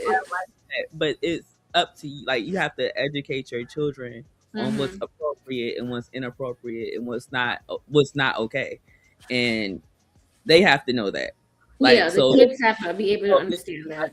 That's what I was trying to say, what Brownie is saying. And I wasn't trying to blame the kid. I hope that it didn't come off that way. I was not trying to blame the kid. I'm just saying that the parents have to train you not to do these things because the innocence of you will allow you to be in danger you didn't intend to be in. What about do any one of y'all got sons? I have a son. What about what would you tell your son? Like how old is your son if you don't mind me asking? He's 13. But when he was like 4 or 5 years old, like he's innocent. Like you would just run up to people because he want to know who this is. He wants to play. He's not into like me telling him don't do that. I could tell him don't do that, but he's still, kids are rebellious also. They mischievous in a way. So I'm not gonna fault the mother for that. If the child was a little bit older, then yes, I would. Yeah. You should know don't be doing that. Especially daughters. But I do think you gotta fault the mom a little bit because she's like, you're not supposed to have your kids so comfortable with strangers. Like outside of just jumping on somebody's lap or letting people tickle you and all that stuff. What about getting candy from the white plumber van? You know what I'm saying? Like, you know what I mean? What about shit like that? Kids getting snatched. You know what I mean? I would no, because my parents are West Indian and they nailed that in my head, and it was very detrimental to a point. You should know that, DJ Witch Doctor, because you grew up and you have West Indian parents also. This is why, and this is what I'm saying. Jumping on people lap and shit like that, I would have get my ass whooped. You know what I'm saying? Yeah, they didn't play that shit. Somebody lap that shit, it'd be like that shit would be crazy. But it can also be a thing of if you're at home, if you're at a kid's house, like would that child perceive you as a stranger? Like my parents know them, they not a stranger. Like that maybe like because like like just, and then another thing, if you raise kids in a safe environment where they don't worry, where they don't have to be worried, and like where they're not having people fuck with them and they're not in a corrupt environment. Right. Real green. So you have to, it's not the kid's fault and it's not the parents' fault, but that's the job that's a lesson that you have to teach your children. And that, because the lesson grows as they get older. It starts off with, what your body parts are. And then as they get older, like this can't be happening. You can't, don't be hopping on nobody's lap. Don't be letting nobody hold you or tickle on you. Then when they get older, like you got to have more mature conversations with them, and as they grow you have to elevate these conversations. So starting when they're young and teaching them those boundaries when they're young. I'm sorry, go ahead, DJ. It's being slept on, young dudes.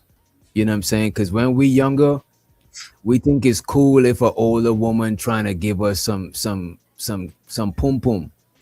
You know what I'm saying? Only when we get older, we look back and be like, damn, that lady's a creep or some shit.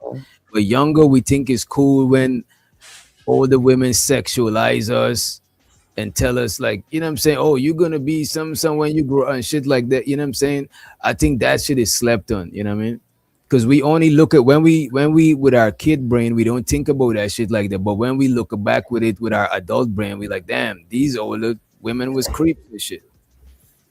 Absolutely. I don't think a lot of men actually kind of I don't know if they realize or they just don't see it that way. There's a But double standard with that, I think, with a lot of men. that's just what if I hear that type of situation like shared with me, that just in my mind, I'm just like, damn. Like that's just where my mind goes, where my heart goes, and I'm just like, damn, like you were so young, and it's like if you're okay with it, you know what I'm saying? If you come to terms, you processed or whatever, then like that's cool. Like, cause that's the most important thing. But like just when I think about the dynamic, I just be like, damn, it's messed up. Yep. Yeah. Are you talking about her situation? I'm just talking about like when young boys, when it happens to them, but of course to their friends, their social group, society, whatever, it's like, yay, but like they were still young and they might not have had a full understanding of what was going on or a full choice. You know what I'm saying? I just think that's unfortunate sometimes. It doesn't hit you until you have your own kids, until you get a little bit older. And then it hits you like a ton of bricks because it's like, what went wrong? And then you look at what went wrong, and then you see like all the things that transpired to allow that to happen.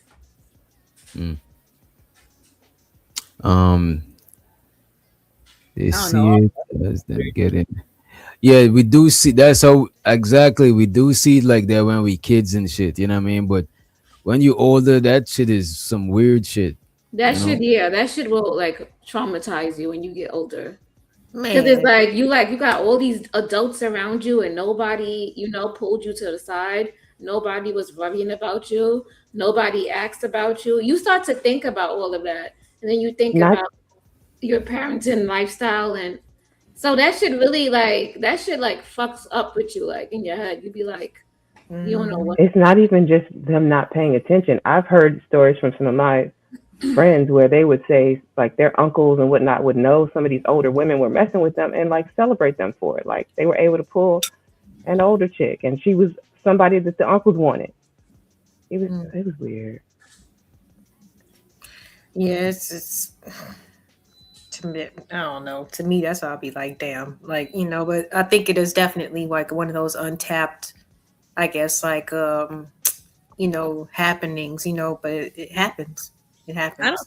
I don't think it's untapped anymore. I think honestly, a lot of this stuff was normalized in older generations, and now we're the ones that are looking back like, what the fuck was y'all on? What the fuck was y'all doing? Like I was like my dad, he was having a conversation and he like around this, and he was talking about like how Brooke Shields sexualized as a child in magazines and on TV, or like how in the early 2000s they were just casually talking about like all of this stuff. Like this was normalized. We're the ones that are looking back and like, we the ones that's finding the clips resurfacing and seeing things we ain't never seen before. Like, what the fuck was y'all doing? Mm-hmm. But for a lot of generations, it was normalized. Like it was overlooked, and now it's not. Y'all remember the show Full House? Yeah. Did you ever see when they did a roast of Bob Saget and like some of the things that they joked about with him and them, the twins? Oh yeah, I seen that shit. That shit was some creepy shit. Didn't he get into some whole extra I think he was in some sort of scandal with that shit too. Mm-hmm. A lot of people can say, and I get it, the Me Too movement is like a big running joke, but a lot of people kind of got exposed with that whole, that whole movement, and Bob Saget was one of them. You know, there was some even like notable like journalists and stuff like, oh, Charlie Rose, like what? It just seemed like everybody, you know what I'm saying? Like at one point or another, who was super clean cut and professional, and you know, no. Mm-mm. Yo, there's a talk show. I saved the shit. I forgot its name, but the host was kissing all of the female British guests in the Oh, mouth. no. I think it was a Canadian show. I know I what just you're can't talking remember about. what it was. And then the man was very inappropriate with the kids. I'm talking about the like kids, like they literally look like they sell like cookies and shit. You know what I mean? Shows her the Mr. Sean. He said, a lot of us men have been touched by older women. You know what I'm saying? Thank you for sharing, sir. Appreciate you for sharing. Let me try to find this shit. Talk show. Okay, because I know I got it too. I'm sitting here like, hold on. Oh, you looking it up And I too? found it. And I got it found saved somewhere. I'm trying to figure out which folder I got it in. Was you had sent me that shit? I can't remember. I don't think I did. One of y'all, somebody I had sent normally me don't that send shit, stuff and like then I that. went and I typed in the name and I found the whole like all kinds of episodes. It's called Just Like Mom. Just Oh, Like Mom. Lord. Not just like mom.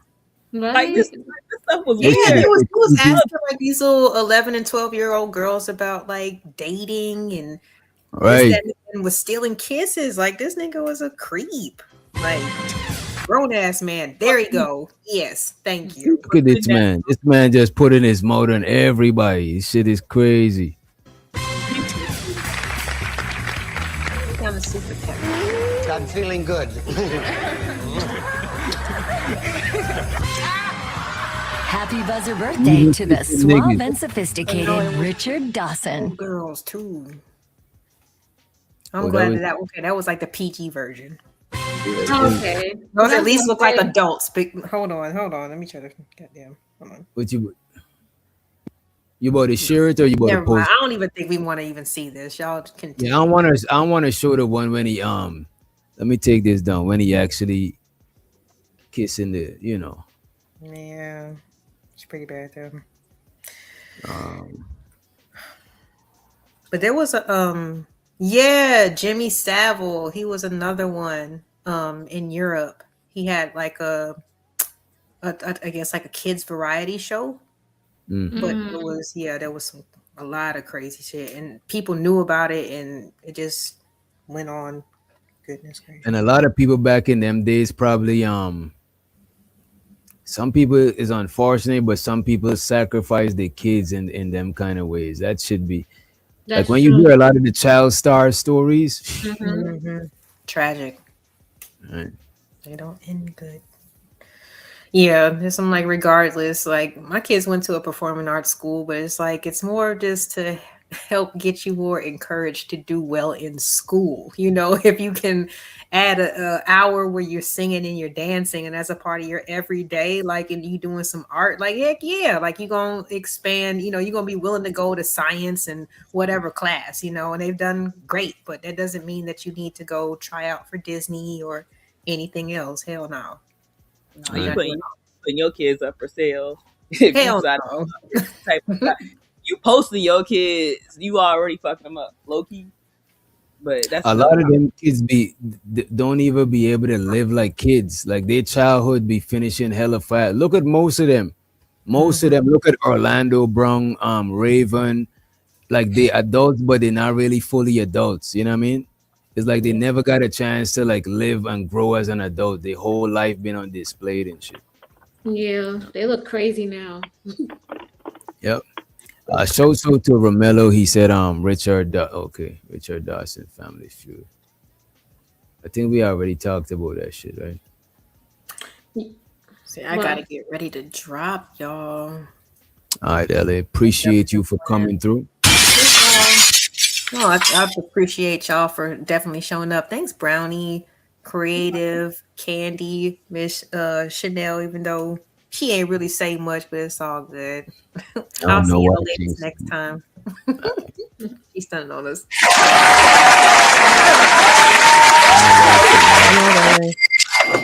I don't know why Chanel ain't say much. I don't got no smoke with Chanel. You know what I'm saying?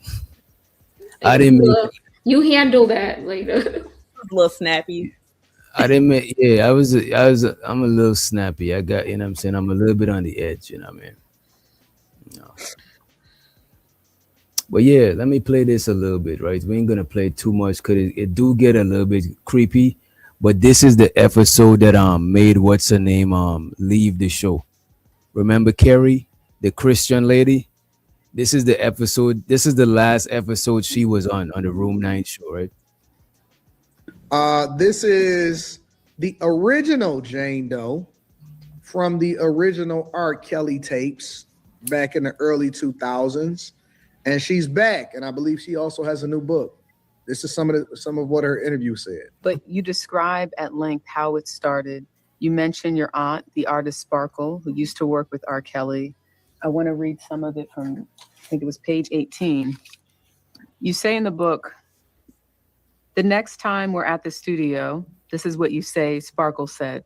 You say your aunt told you the next time we're at the studio, you should ask Robert to be your godfather. Aunt Sparkle explained that I should sit on his lap and rub his head while I asked him to be my godfather. This instruction seemed sort of weird since I hadn't sat on his lap before, but I didn't question it. When you think back, is that where it all begins? Is that the start? That is the start. That is the start of him entering into my life in a different way than just being an artist or hanging out at the studio. It became more personable at that moment. Because you yourself were an artist. You were a part of a rap group. You had toured Europe. You'd been to Europe. And it was your aunt, you said, that introduced the family to R. Kelly because he's this successful artist from Chicago. At this time, he's really starting to blow up. He left the group that he was in. And it was interesting, exhilarating. I want to fast forward to when the panel start.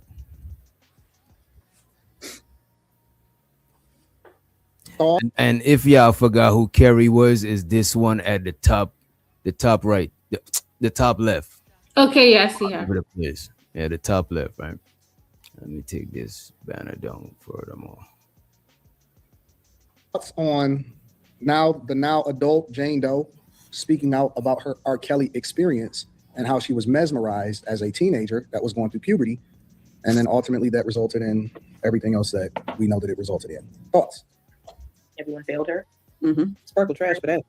Yeah, her parents. Well, she does go on to say, let me say this to defend Sparkle. She does go on to say that she once seen it starting to turn into something like inappropriate or something like that, or she's seen something in passing.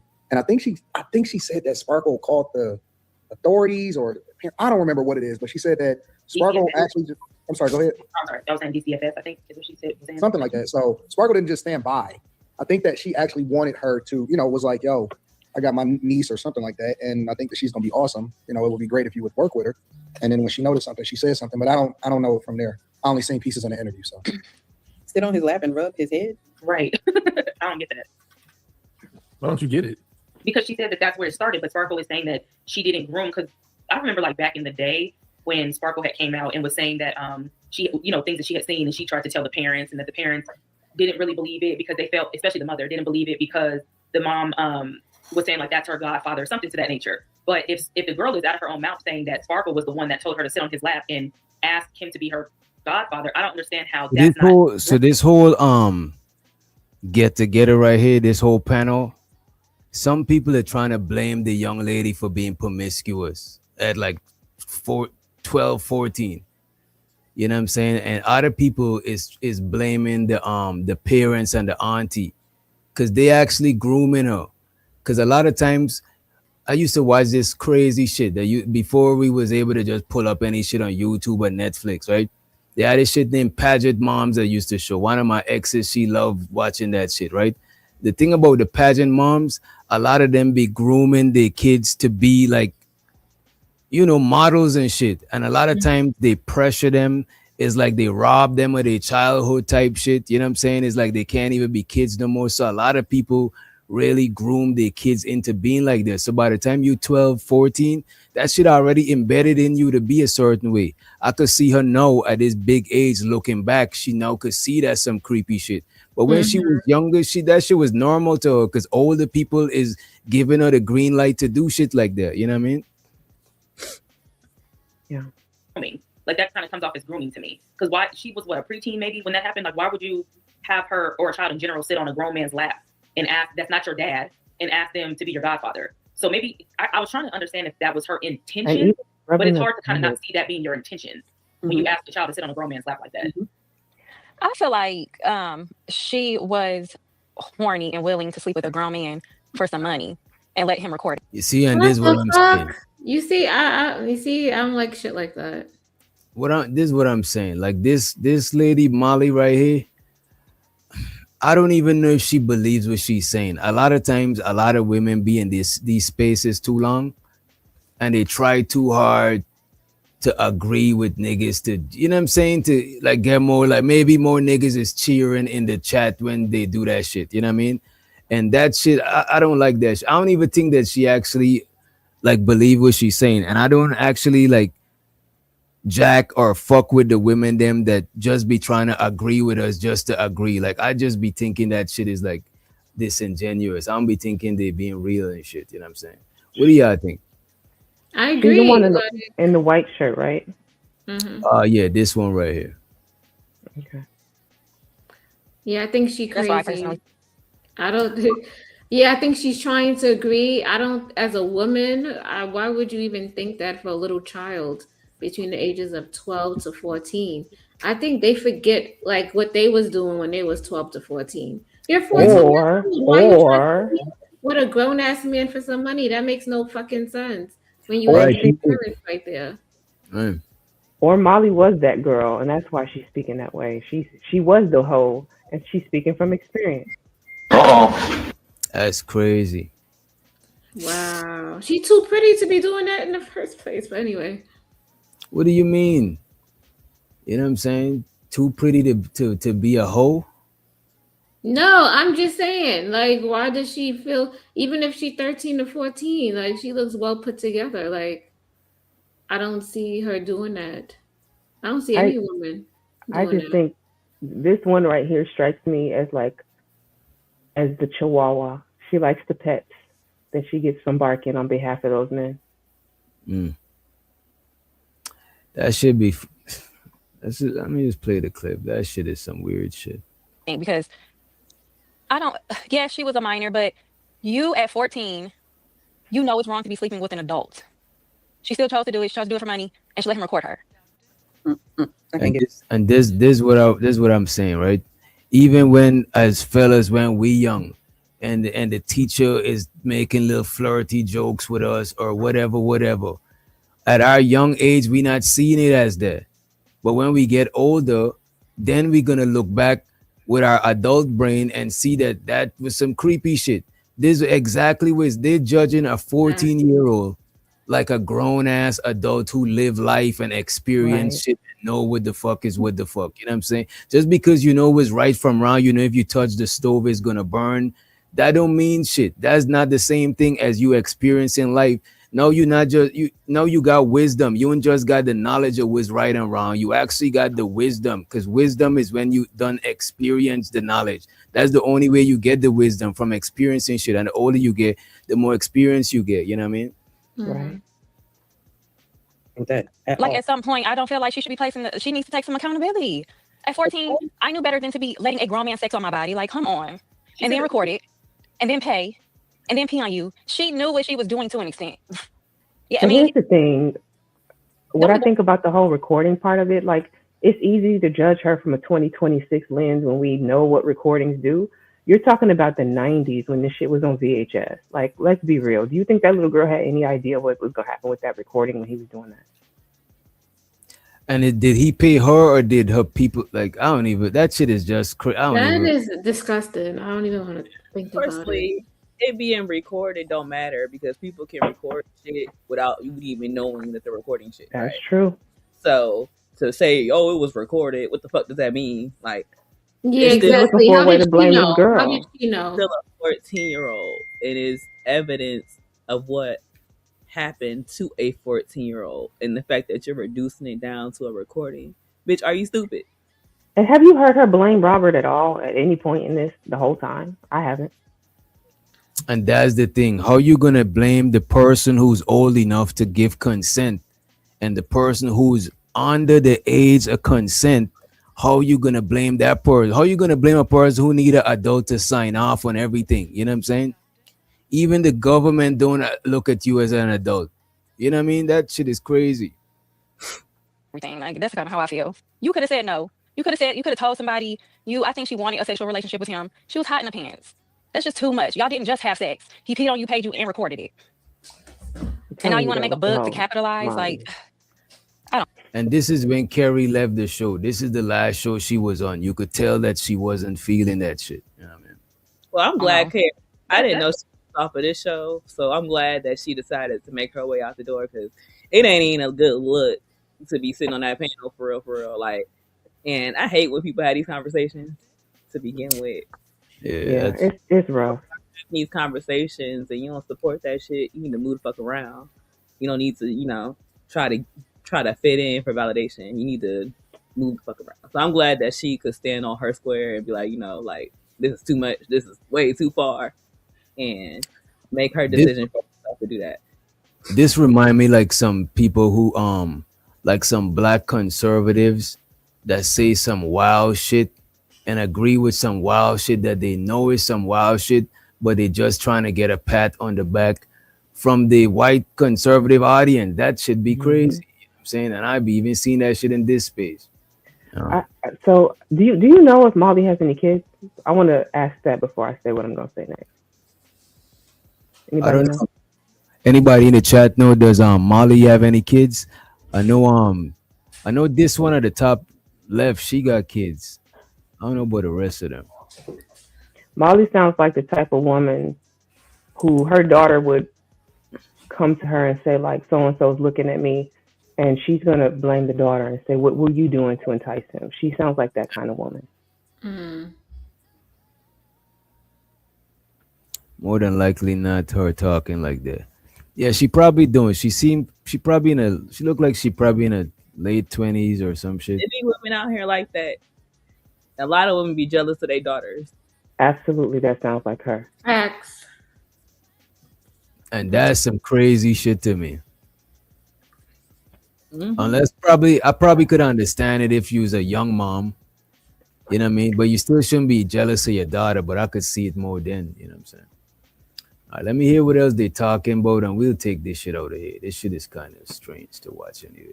That sounds kind of true. But the only reason why I would maybe push back on that a little bit is because she had mentioned that the grooming started before she was 14. That it wasn't when she was 14 that, you know what I mean? Like prior to her turning 14, she had already been groomed. And then by 14, she was already kind of like, she was slutted out already by that time because these girls be hot in the pants and they be looking for some dingling. Then they find a pervert that's gonna give it to them. Then they want to say, this chick said that shit is crazy to hear, bro. I ain't even gonna replay it, but y'all heard what she said. You know what I mean? And I'm thinking, right when I was watching this, I was like, man, she's trying too hard, man. There's no way she believed what she's saying. No, I disagree, DJ. You think it's coming out too fluid? It's coming out too fluid for you to not believe. Yeah, women that don't That's think a hell of a character if you playing one. Give her an Oscar. That's a hell of a character. This not some shit you agree on because you want to, play the YouTube game. Like, this not some stuff you want your face on saying shit like this. Like, you're on the wrong side of history with this, sis. Just so you know. And so you have to believe it and be committed to it. This ain't no joke. They actually deleted the whole live. I can't find the actual live is from, but they deleted the live. But I'm surprised they uploaded this clip. This shit is crazy. I mean, at the end, Anton tried to give a little bit of balance, but by the time then they already done muddied the whole shit up. I'll play a little bit more. We'll cut it, right? oh, I was sexually abused. That's beyond sexually abused. That is some consent. Like she probably snuck off, did the most. Like I hate to even be like this. You know, we have a woman's back, but girl, this is beyond sex. You straight up prostituted yourself and let him record it. It got circulated. People can probably still see it today. No, that go beyond grooming. Some of these girls be hoes as teenagers. It just is what it is. And how do we know that she wasn't groomed? I mean, he's clearly a pedophile. This is clearly what he did. He has a record of this. At the end of the day, she was a child. It's not her place to be making decisions about what happens between her, a child, and a grown pedophile. You can't say no. You can't tell somebody. What age? Did he threaten your family if you said something? Like, I need a little bit more answers. The only thing what? Can like you is that pause she it? Girls sneak Can out. you pause it, please? What the fuck? She's speaking from a very green and privileged perspective. I am glad that your life was so easy that you never were in a position where you had to do fight or flight. I'm glad that as a full grown adult, you have no concept of what that child might have gone through. But maybe you should just close your mouth sometimes if you don't know what you're speaking on. Yeah, you could tell that some of the people on the panel was getting real uncomfortable because when you're having these conversations, you don't know who been through what. You know what I mean? Facts. I do feel like she was trying to justify it as her adult self, saying, well, I was going through puberty and my hormones were everywhere and whatever and all of that. I think that was justification for it. I would have felt better about it had she left that part out. But at the end of the day, she was still a child. Like she doesn't have the capability to think as an adult. She was still a child and we don't know what the circumstances were. Does she want to be around somebody rich and famous? Absolutely. She's a child. There's adults that are like that. She, in my opinion, just did not have the ability to have the thoughts that she needed to have as a child to stop that from happening. But 14 is a child, but 14 is also old enough to know something is wrong. This person has a camera. He's having sex with me. He's peeing on me, and I'm letting him pay me. That a lot of thought has to go into that. Like the children ain't gonna be None thinking at all. How does thought have to go? This lady's underestimating how easy a child is to manipulate. Look how easy grown ass people is to manipulate. Absolutely. Much less a child who wouldn't really experience. You could tell them anything. That shit is crazy. And then think about when you add celebrity to it, DJ. You add celebrity to it. You add the fact that she's been working with this person for months. You have a familiarity with it. Like her guards are all the way down. She open, wide open. So yeah, Right. you're gonna try. Like he could get off anything on her, whether she knows it's wrong or not. This is her mentor. At the same time, it's like, why would he put me in a position to hurt me? He's my mentor, and my auntie is sitting right here. Hello. Think about that for a second.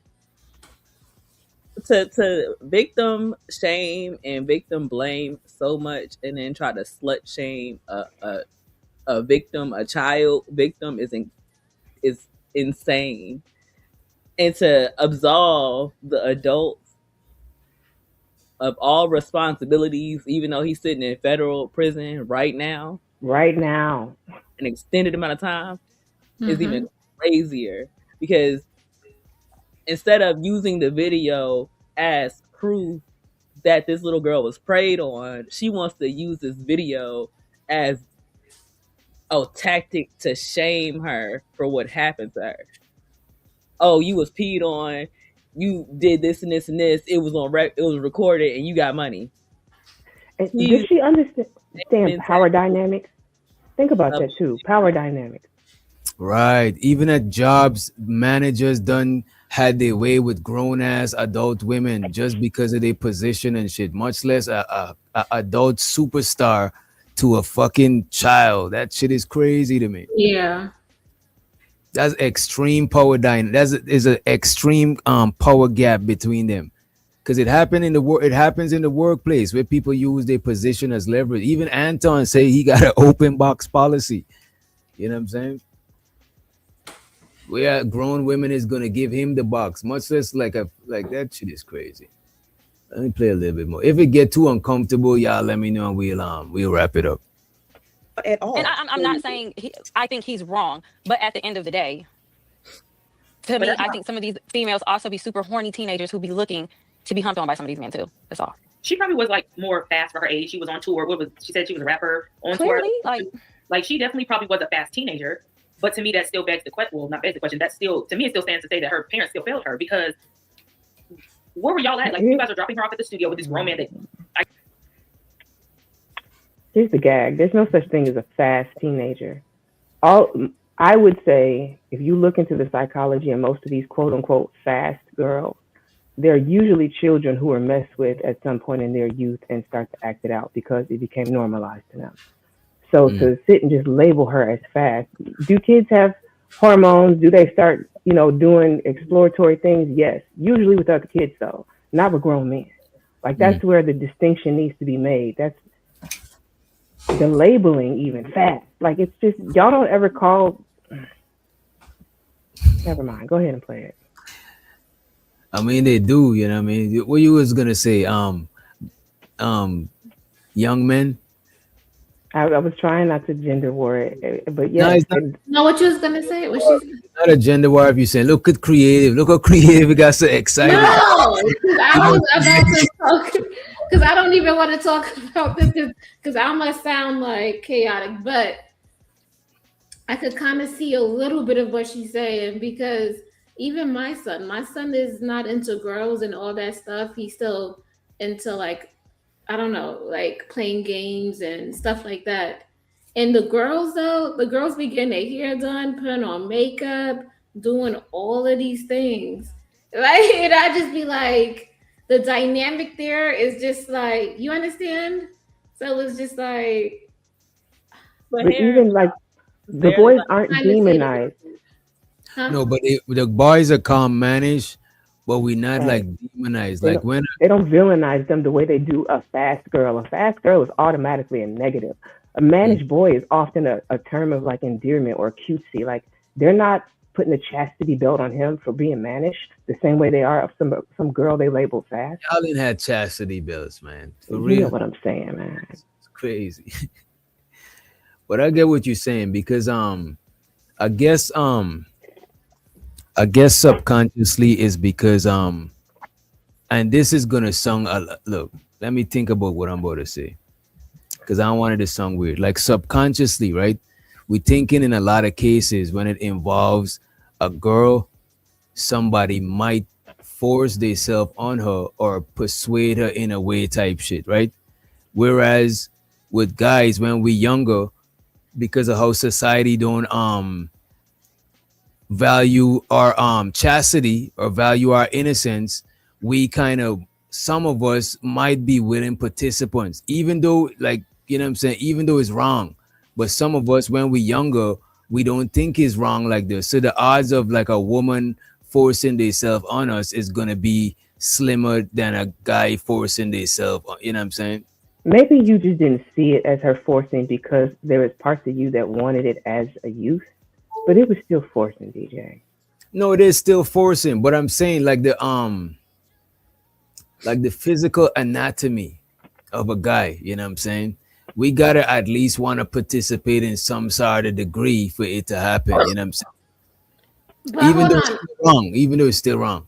It is kind of still wrong because obviously you have hormones and she is forcing herself on you because she knows Not that physically, but like psychologically, because an yes. older person could psychologically influence you. But whereas in a woman version, the reason why it looks so crazy is because we imagine the worst case scenario of somebody physically forcing themselves on one of them. You know what I'm Okay, I saying? see what you're saying. I see what you're saying.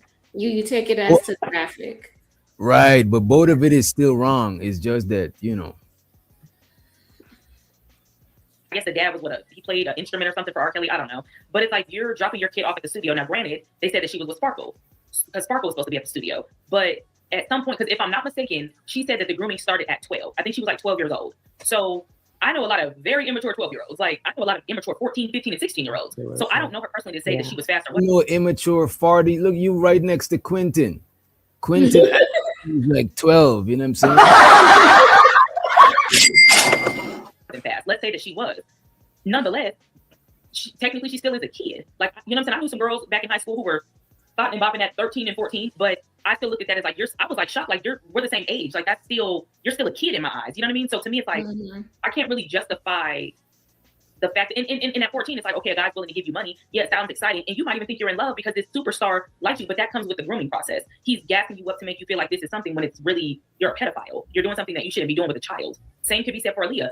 Aaliyah didn't give me fast vibes, but he manipulated her as well. So much so that he had her on interviews talking about they were friends, but she was covering up the fact that she knew she was in love with this man.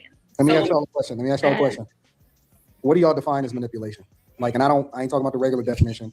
I'm talking about like. What Anton do you mean? Anton is pretty bad. As What a do you dog, mean not the regular definition? What does that even mean? I don't know what he's talking about. Every person on that panel, we all know what manipulation is. You know what I mean? I want to hear what they're gonna say. Talking about the context, right? Because a lot of us are saying manipulation. So what do y'all mean? Like, what does that mean as far Telling as you say something. somebody is manipulated?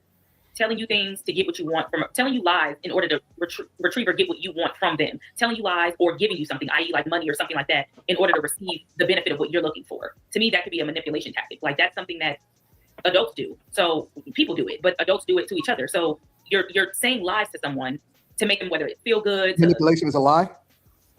It can be. If you're lying to try to benefit something from it, when you know that what you're saying is not necessarily true.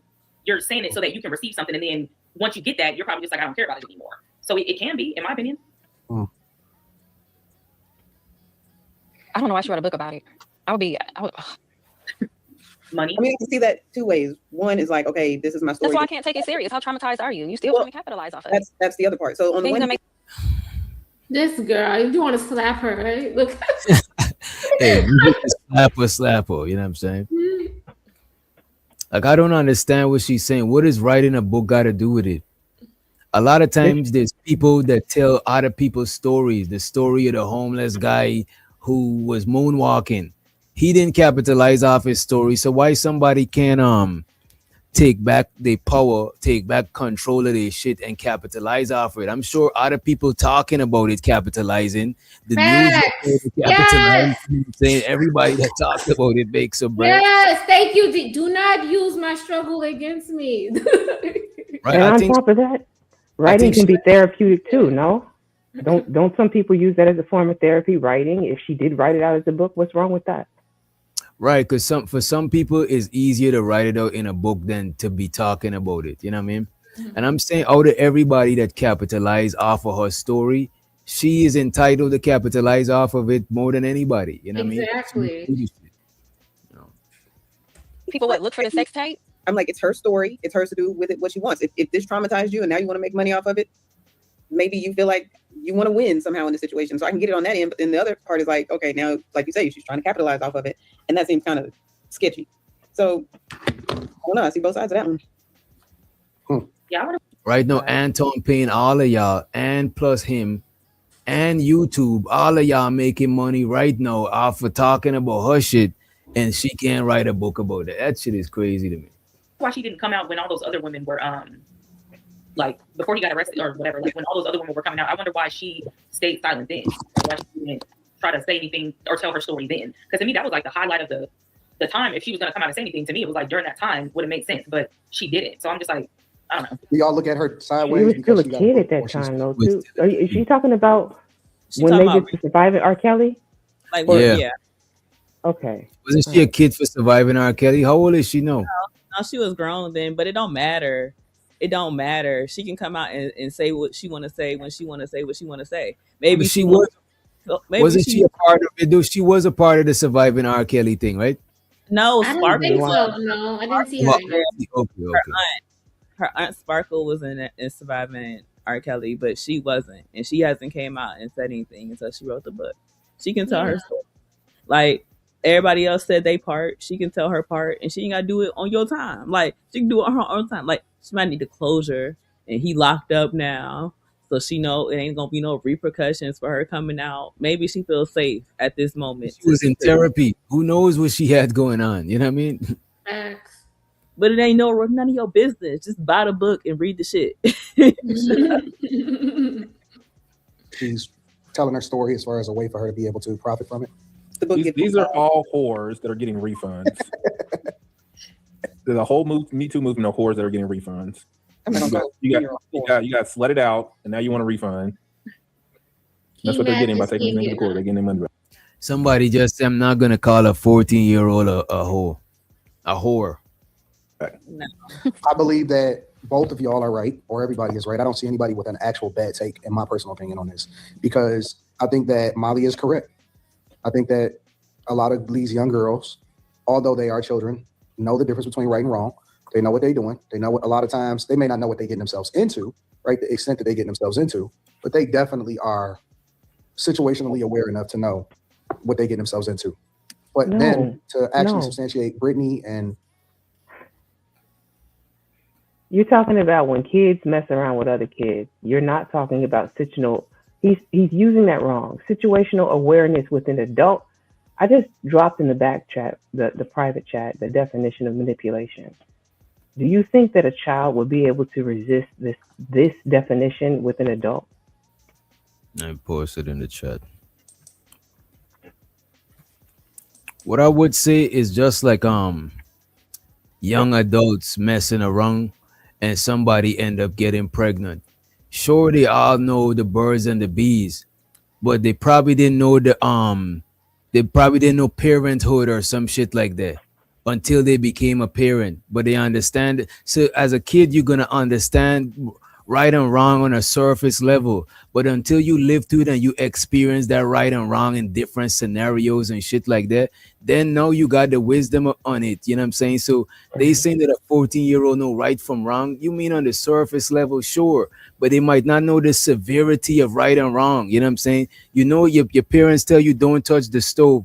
But until you touch the stove and get burned, now you really understand why you shouldn't touch the stove, to where you could teach it to somebody else why they shouldn't touch the stove. But before you didn't know, you just just on a surface level. You know what I mean? You're expecting children to have the same level of foresight that most adults don't even have. Right. Bingo, because most adults don't listen. They got to go experience the burn themselves. Yeah.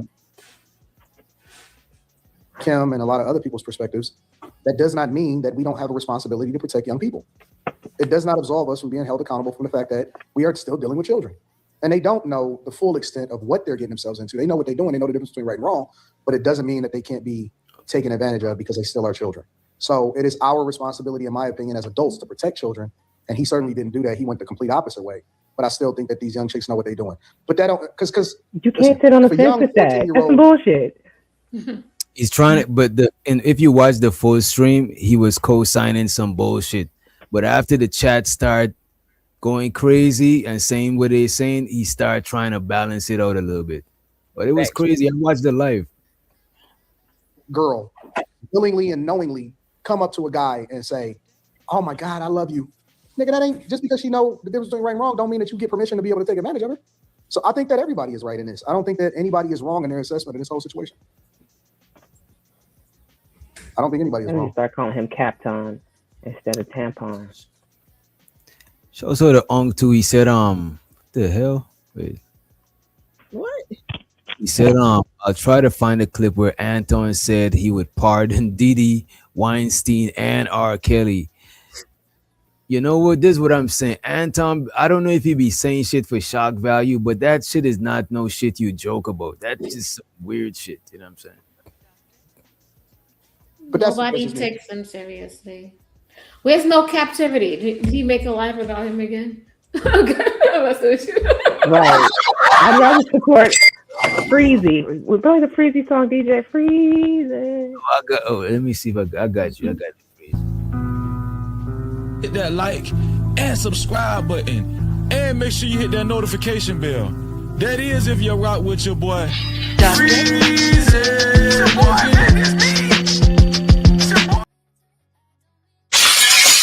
As a matter of fact, right now, Freezy is in fear of his life.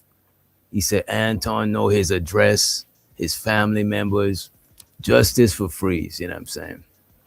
So the Ong B, he said, they know what they're doing, but his 17. They know what they're doing, but his 17-year-old is a baby. That's what I'm saying, bro. They should be mad selective. You know what I'm saying? And ladies, do y'all want to open the panel or you want to wait until 12 o'clock? How y'all feeling? You know what I'm saying? No, you can open it. Oh, Creative saying open it? Wait a minute, man. I know Creative is she, you know what I mean? She ain't been trying to rub elbows with y'all. I'm okay if you open it too. I don't think they're coming to beat us today. Let me drop this shit. Well, the link is already pinned. If you want, you could hit the link. Cam up if you can, but you don't got a cam up. You know what I'm saying? You don't got a cam up.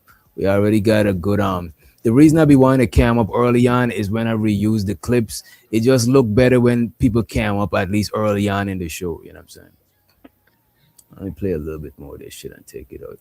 I got this old shade Duke. As a matter of fact, we ain't even got to play no more of this shit. I already had enough of this shit. Let me pull this up.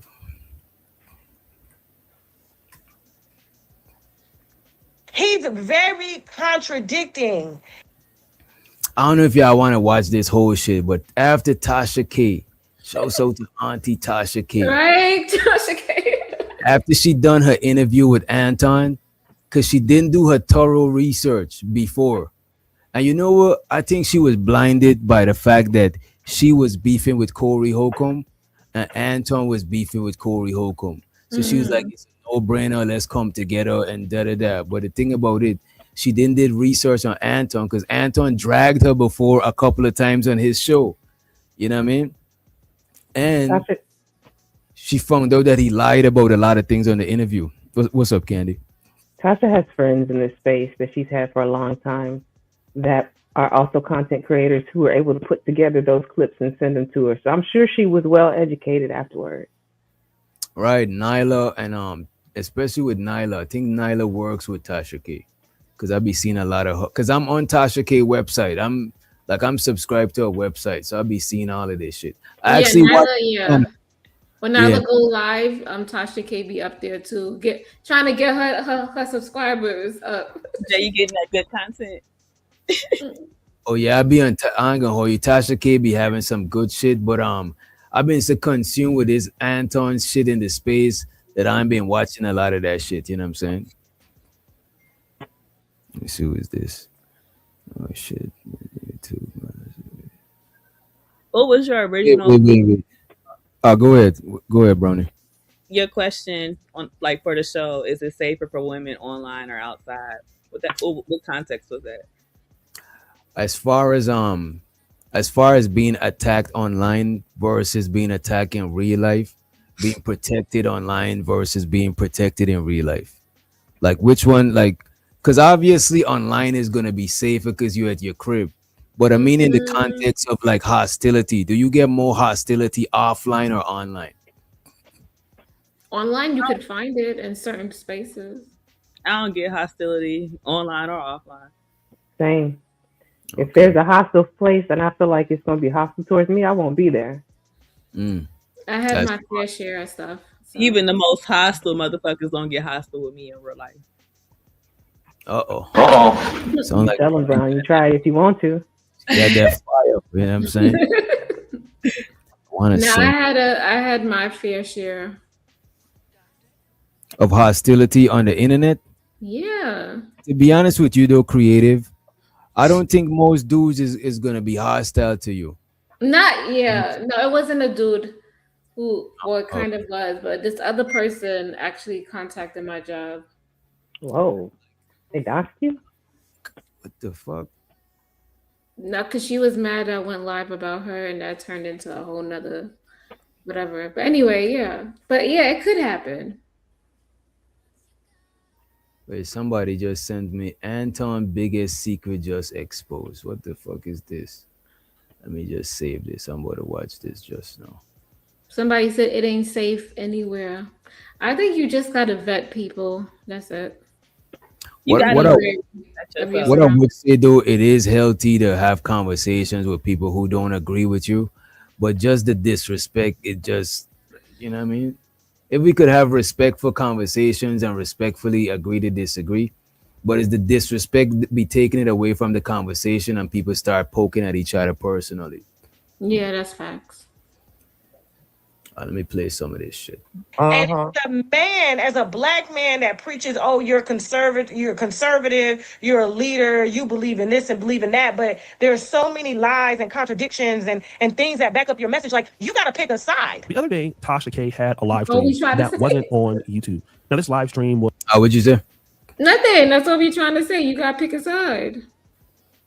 With some people, I believe, on her website. She was interacting with her fans on Zoom, and somehow your boy got it popping. I want to give a shout out to brother LTTV here on YouTube for helping me out with this to do the video, because actually I saw him do it first. But Tasha K spent about an hour really breaking down some really serious allegations and information, not only on Anton Daniels, but on Mika herself. But before she got into that, she came up with something that I thought was really interesting. You sat down with him? I said, yeah, girl, I was only sitting down. She said, have you seen the videos he made about you?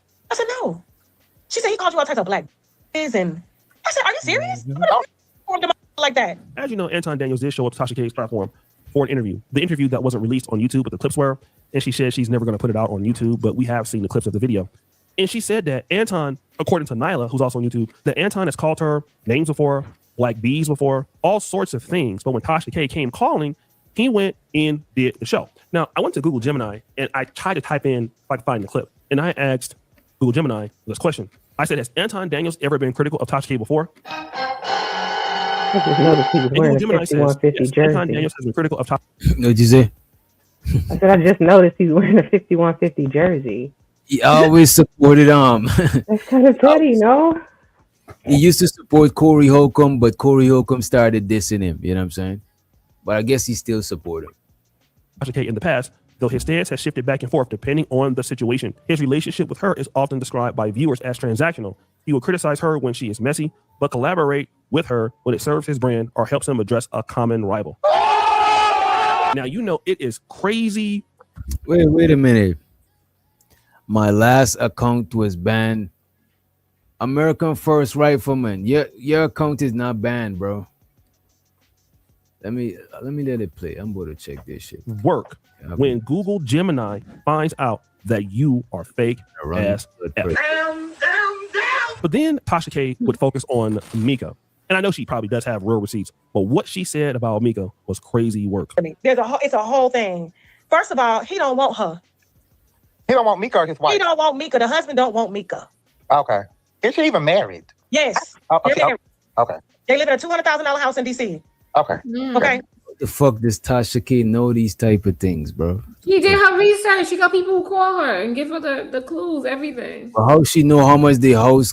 She got to know the address to know how much the house cost. People do research on the background and then they give it to her.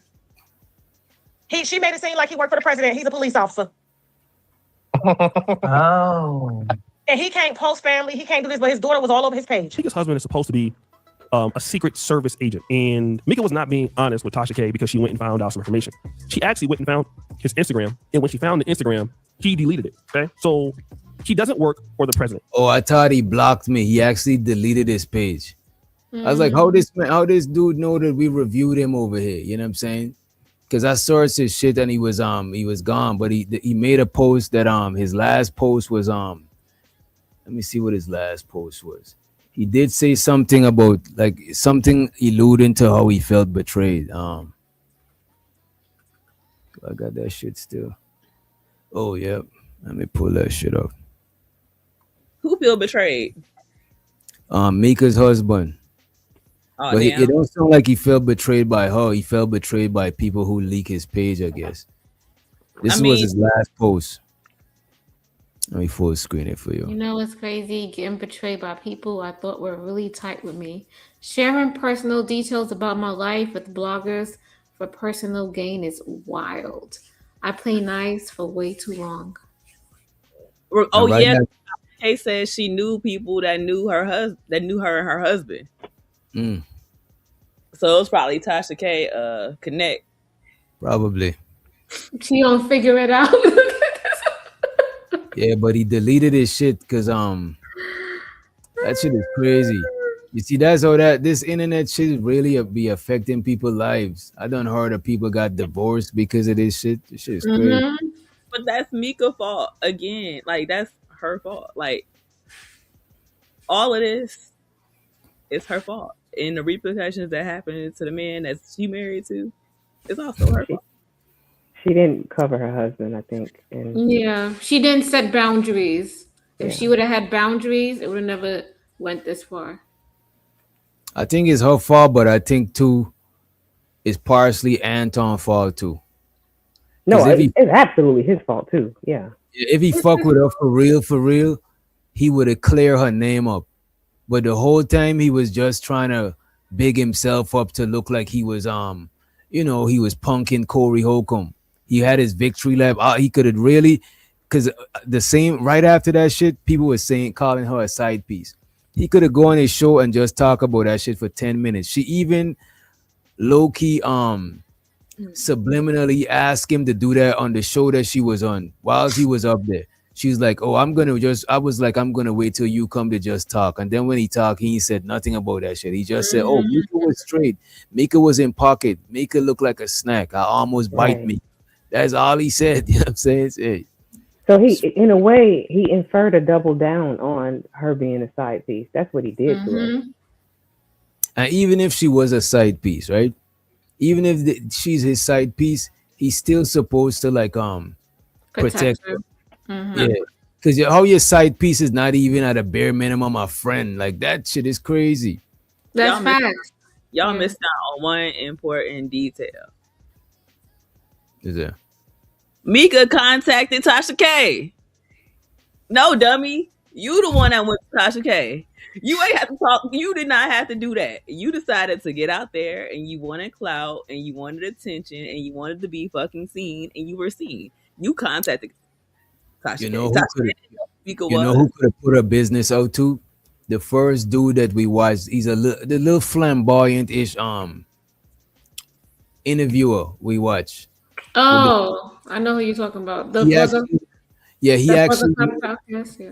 yeah, he actually knows her husband personally because they Damn. worked before and he met her husband. So it could have been him too. You know what I'm saying? Do you think maybe she went to Tasha K because she knows Anton has a big platform, and she was trying to beat him to tell the story before he could? She did. That's what Tasha K said. She did. She did heard that he was gonna be on Tasha K, and she reached out to Tasha K to do the interview before Anton. Tasha K did say something like that when we was reviewing the interview on her channel. This is what she was telling Anton. The only reason I ask that is because we know how YouTube works, and the person with the biggest platform and the most subscribers is usually the one that people listen to, no matter what truth and lie is being told. The thing is, Yes or no? the Anton interview wasn't even about the Mika situation. That's why Tasha K talked about it now because she didn't know all this. It was about the whole situation with him and Corey because Corey, Tasha right. met Corey, so they was about to pop up there and pop some shit. But did Mika know what was in the interview, though? Because remember, she was blowing up her name. She was getting dragged around that same time. Mika didn't know what the interview was gonna be about. So she ran. I think, to be honest with you, I think if Mika didn't even go to Tasha K wouldn't have asked Anton shit about Mika. I low-key Right, or she kept it even on talked Corey. about it briefly. I think she went and put even a bigger spot. Like whoever's advising her, they stupid as hell, bro. I would have think told her. I know PR. I You think think Anton? You think Anton sent her there? You think he said that's diabolical? I don't think so. No. That's diabolical. Master, I'm a puppet master. I'm moving all these pieces. I'm 20 steps ahead. Oh, so That- Mr. 20 steps ahead ain't gonna send his side chick over to Tasha K right before he go over to Tasha K because he got this second scandal bubbling after the Corey Holcomb scandal. Y'all crazy because the story. You know when he- what? It's not far-fetched, Brownie. It's not far-fetched. I don't She think had- so. She even had the bracelet on the man, bought him in the Tasha K interview. That She is had on the crazy. same Look, outfit she look, had it is. Nah, I don't think so. I think she was looking for a bigger platform to tell her side of the story. She had She's the like, same- somebody listen to me. You're not listening. She had the The thing about same. the Tasha K thing, Tasha That K whole- reached my fault, Brownie. Tasha K reached out to Anton, but Mika reached out to Tasha K. So it could be Anton could have sent her over this. I see what y'all saying. He could have sent her over this. Tasha K.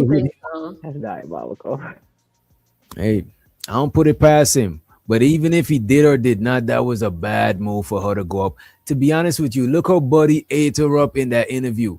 Much less Tasha K. Tasha K is a Rottweiler. Tasha K been doing this shit. Even celebrities got to be polished before they go up on Tasha K because she'll press you. You know what I mean? Shout out to Ungby Streaming. He said, Anton, the side ninja from hell. That boy sucked. He also said she thought Anton was going to co-sign her lies. No, Anton is saving himself. You know what I'm saying? I think If you're a he secret had- service, Oh, wait, man. I think he had more in it, and it would prolong the story like it is now with him, aligning certain things. Like she had on the same shirt she had on when she was in the hotel with that man, like during the Tasha K interview. Like, Wow. Oh, yeah? yes, Didn't even notice that. Didn't even Yeah, notice. is Anton that sent her to do that shit. That's crazy. Man, look. Y'all But then think what went wrong though? What went wrong though? Because she changed her name. It was a dummy. So when she came up there, he was probably like, yeah, go up on Tasha K, call her up. I got the interview in a couple of days. Call her up and see if you can get an interview with her and tell her about what's going on and, try to clear her name. But Mika slow. So she hopped up there and Tasha K started asking questions and looking at the inconsistencies. And she like, what? Like, she don't make no sense. And she made herself look worse. And then Anton, he gonna go up a couple days later and he got Rita there.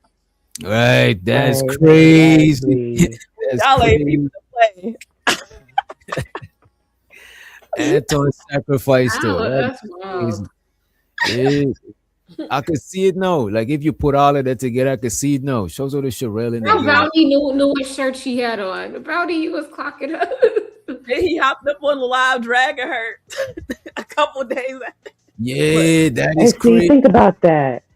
That would he could have had her go be very green, get up there believing that she was going to go clear her name. He was going to come behind her, back her, and he left her hanging again, just to turn around and drag her. But look at this, right? Right before he dragged her, she changed her name to the Messy Conservative. So it's like she deleted all the videos that she had with Anton on her YouTube channel. All of them shits is gone. The videos the many times he went over and visited her channel, them shits is gone. So something had to really happen. So I think her husband probably bought her. I don't know.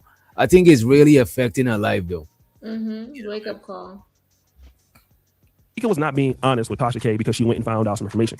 She actually went and found his Instagram, and when she found the Instagram, he deleted it. Okay, so he doesn't work for the president. If you're a Secret Service agent, you cannot post pictures of your family or anybody like that online because those people, their lives could be in danger. Okay, but he is a police officer, and they found the value of how much the condo costs in Washington D.C. But he does post the picture of his daughter. But guess who he never posts? He never posts Mika. Now, this is probably why so many people believe that Mika is out here or was out here chasing Anton. She was chasing him or, allegedly trying to get on because the husband just doesn't care about her. He is not really concerned with her. He's not giving her a certain level of attention. I mean, I'm not sure about this. Definitely it's for sure. Her husband is not on her Instagram and the husband does not have Mika on his. This is true. And then there's more. Put on social media, he's standing in front of Lamborghinis, but you live in a $200,000 house. He's traveling everywhere without her. The baby is there. The daughter is beautiful. She's like 5 or 6 years old. She ain't in not one of his mother photos. So if he's a top dog, they're gonna go. If your husband works at this secret level, the reason they tell you don't post your family is because they can come after your family. So why he got his daughter in every other picture, but not you? This is also interesting. He travels quite often. I don't know about it. Because do kids be in facial recognition softwares and shit? They don't got no IDs or no shit like that. They do, and they take school photos. How old is it? They go around at schools and collect pictures of kids every couple of years in case kids go missing, so they can have an official picture. So you think somebody could identify? Because to me, I think most kids just look the Especially same. if you know the city. Like if you know the city, then you already kind of got a general area. But to me, most kids that got the same complexion just look the same. Like majority of kids. You know what I'm saying? You know what I mean? They got- Bless DJ Hart. Right? DJ said they just look like kids. Right. Look like little big head kids. Without Mika. This is a weird relationship, in my honest opinion. I mean, Mika is a fairly attractive woman. She is an attractive wife, but for whatever reason, you're not going anywhere with your wife, but you're taking pictures of Lamborghinis, even though you don't make that much money. I mean, husband's also clout chasing. Then there was this lie. And then she lied and told me they met. I said, so Anton has met your husband in person? Yes. Then you go on another interview and say, oh no, they haven't met. They only talked on the phone like for a second. But you told me y'all they met. You told me y'all they met. He knows your husband. Matter of fact, you said they met a few times. So I'm just like, now that I have everything, I'm like, no, they gotta come back. They gotta come back. She has a 6-year-old child. So there was a bunch of lies that were told, right? Yeah, I think Anton is gonna go back on the Tasha K interview.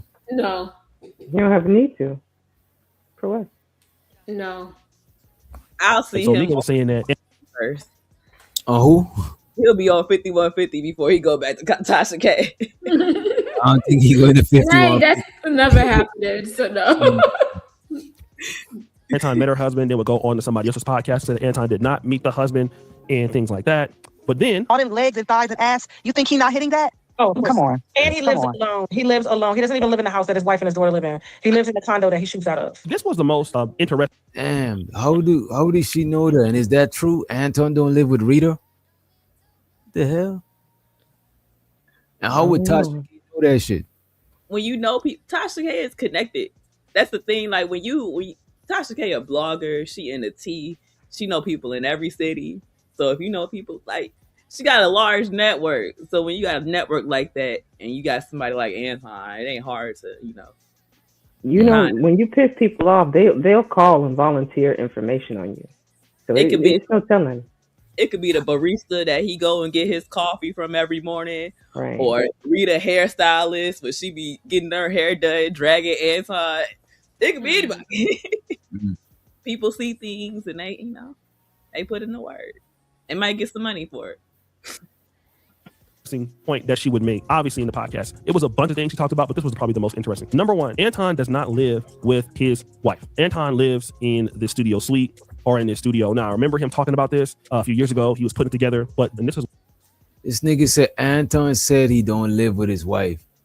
Yeah, he visits once in a while. I'm gonna hold you. Wild. But that is not wild. That's wild for a Christian. But people live like that because Muslims that got different wives, sometimes the wives live in different houses and shit. Sometimes they don't. They all got their own crib and shit like that. You know what I'm saying? I don't know. We on a circus show because he gets on here and he talks about women and all of this and dating and like, dude, you don't even go home to your wife every day. You're not even getting a home cooked meal. What are we talking about? Like, where the booty clapping happens. Now, I want to talk about this because remember when Anton said that his daughter was not well after the Corey Holcomb thing, and his daughter is broken, and it was like 10 a.m. in the morning that time, and people were saying, well, listen, bro, if that's the case, why are you online and not with your daughter? This is also probably important to know. Maybe he is trying to say he got a call and this thing happened, but if you don't live with your wife, if you don't live with your kids, then you might not know. So again, I'm not sure of all it is, but these are some allegations that are happening. That's crazy. Say if Anton didn't live with his. So then that story about his daughter that she woke up in the morning traumatized. That shit is crazy. that was an argument for the internet. That was for the internet. He needed something. Yeah, pull something out the bag. He pulled that out the bag. This man willing to sacrifice his own family. This man is cutthroat. You need a violin noise, DJ. You say what? I said you need a violin noise, like the world's tiniest violin for him. The I think I client, got right? one. Save this one for when creative starts saying some sort of sob story about something, Back pocket. It got personal. And did I say he was ugly? He's not attractive. Oh, he just. Tasha K also said in this particular interview, because her fans were upset with her because they felt like she let Anton off the hook. She said she didn't know a whole lot of the layers about Anton Daniels. She had been doing some work before. She had been doing interviews all day, and she was drinking wine during the interviews, and so she was not prepared for Anton's discussion on religion, on politics, and stuff like that. So she wasn't able to pinpoint because he did the research on her, but she hadn't done the research on him. And so what Tasha K is asking is for Anton Daniels to come back. So she is upset because she feels that Anton Daniels played her by lying and not telling the truth. And that's why you see this intro clip. While her people are coming down on her for not giving Anton that smoke, he went up there on some cowardice too, because he had a whole lot to say about her in his streams. But did he give her that work when he got there? No, because he had an agenda. The agenda was they vote against Corey. And plus, when he talked about Tasha K, it wasn't recently. You know what I'm saying? It wasn't recently. Probably been talked about her like years or months ago. But Anton does that. Anton says shit about people and then pull up to them like he said nothing. You know what I mean? He forget what he say because he talking too much. Too much shit, right? And that's bad when you got so much enemies. But I wanted to ask y'all this thing. What's this? Why does this beard look like this right up here? What is it? What is this? So that's new growth. That's the old. Yeah, you gotta get it dyed. You gotta get it dyed. So every week or 2 weeks, you gotta go get it dyed. Or Beijing. Oh, he missing his spray. The spray that they put on there, or the powder. I believe Anton Daniels would never go back and do that. It would just be a bloodbath with all the receipts, all the information out there, and for her focusing on him for the entire video, it would be crazy. The only thing that I can say is that, man, clout is a real powerful drug. I mean, I've made it. I guess you could say I've made it here on YouTube for the last 10 years. You know, I've been a decent creator. So I'm used to this at this point, like people knowing you in different countries, you know, you go into the airport, seeing people buying you drinks and stuff like that. Like I'm used to that by now, right? But so many people don't do very well on the platform. They are not very successful. So I don't believe that. Some people are. Okay. You don't believe what? I don't believe that O'Shea is getting recognized like that. I don't think O'Shea is getting recognized offline, I would say. Because he Rewind what he just said. Did you hear what he just said? He said he get drinks and stuff like that when he goes out. He get Where- recognition. He said that where- on the video. It's 30 just now. seconds, DJ. I promise. You gotta remember, all right. You gotta remember where O'Shea is at. You know, you go into the airport, seeing people buying you drinks and stuff like that. Like I'm used to that by now, right? You go into the airport, people, but you gotta remember O'Shea is in I think Uganda, right? Yeah, he's in Africa, yeah. And he's doing a Uganda dating show. So I could see people knowing him because a lot of places got 5 TV channels. He's on one of them. You know what I'm saying? I could see people recognizing him. I don't think it's that off. You know what I mean? Okay, I take it back. I'm sure people but I would say a lot of people in our space is not big celebrities, but I'm pretty sure somebody gonna know you. You know what I mean? But so many people don't do very well on the platform. They are not very successful. So some people are trying to get successful onto the platform, and they're willing to do whatever it takes for them to become successful on the platform. And that means throwing their husband or their wife underneath the bus for a big payday or an opportunity to get further. They will do that. It seems definitely that's the case with Anton Daniels.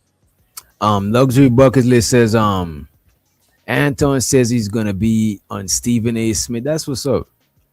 I could see him going on them sides of places. The thing about Anton is not gonna sink. This shit is not gonna hurt Anton. The only thing is, like the grassroots, the YouTube streets, as you want to call it, the organic audience, they're gonna look at Anton crazy. But as far as bigger platforms, it's not gonna stop Anton. And I don't think most people reviewing him is with the intentions to stop him from, you know what I'm saying, shining or getting, you know what I'm saying, his just due. I don't think it's coming from that shit. I think most people is pointing out the hypocrisy.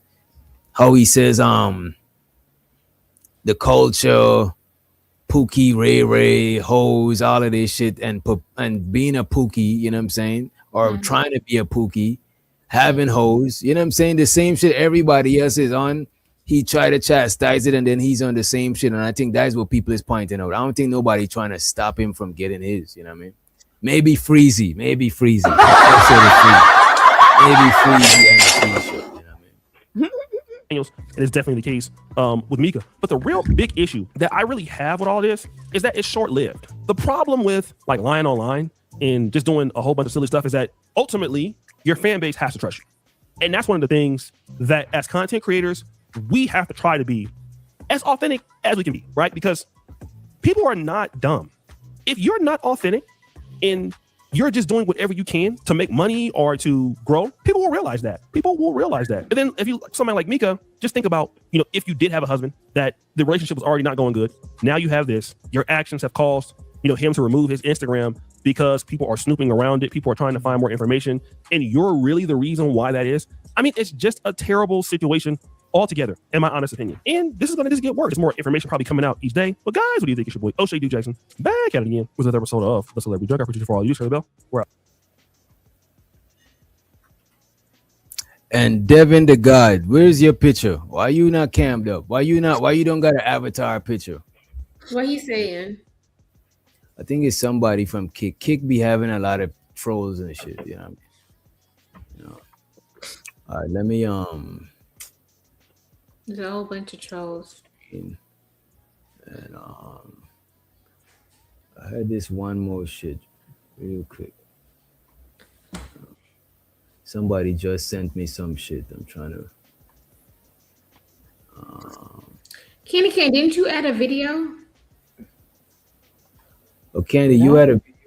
I know somebody sent me a video on IG Candy just Cane added a video earlier today. Oh yes. in the back. No, you're talking about to the share queue. Mm-hmm. Oh, you watched the video, Creative? No, I didn't watch it yet. Oh, I'll pull it up.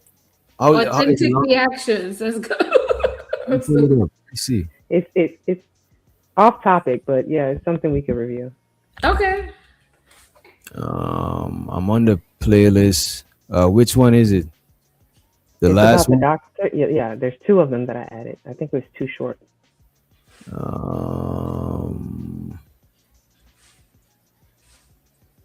About a doctor. Black woman. She viral video TikTok. The last one I'm seeing, husband of women sue cheesecake. No, that's not it. The patient secretly recorded Yes. appointment with a doctor. All right, let's pull that up. Grab that link right quick. What tab we on? There we go. As a lawsuit surrounding a former local OBGYN continues to grow, we're hearing from a patient of Dr. Javed Perwaiz. April Neville says she saw him for fertility issues. The outcome, she says, was the opposite. And for the first time, we are seeing exclusive video from inside an exam room during one of Neville's visits. 10 of your side's Kevin Rom has her story. It seemed like everything in that doctor's office that day was going wrong. And it just didn't settle with me right. So when I told myself, when I went into the private room, I got undressed, of course, and I set a camera up. And I just wanted to make sure that I was getting the best medical advice as possible. Good morning. Sorry you've been waiting. I apologize. I'm April. Pleased to Nice to meet you. Can I have a baby? Why? I don't know. I've been trying for 3 years. They got to ask me questions. Have you ever had any surgery? No. Been in the hospital or anything? No. You could tell the conversation he had. He prepped this.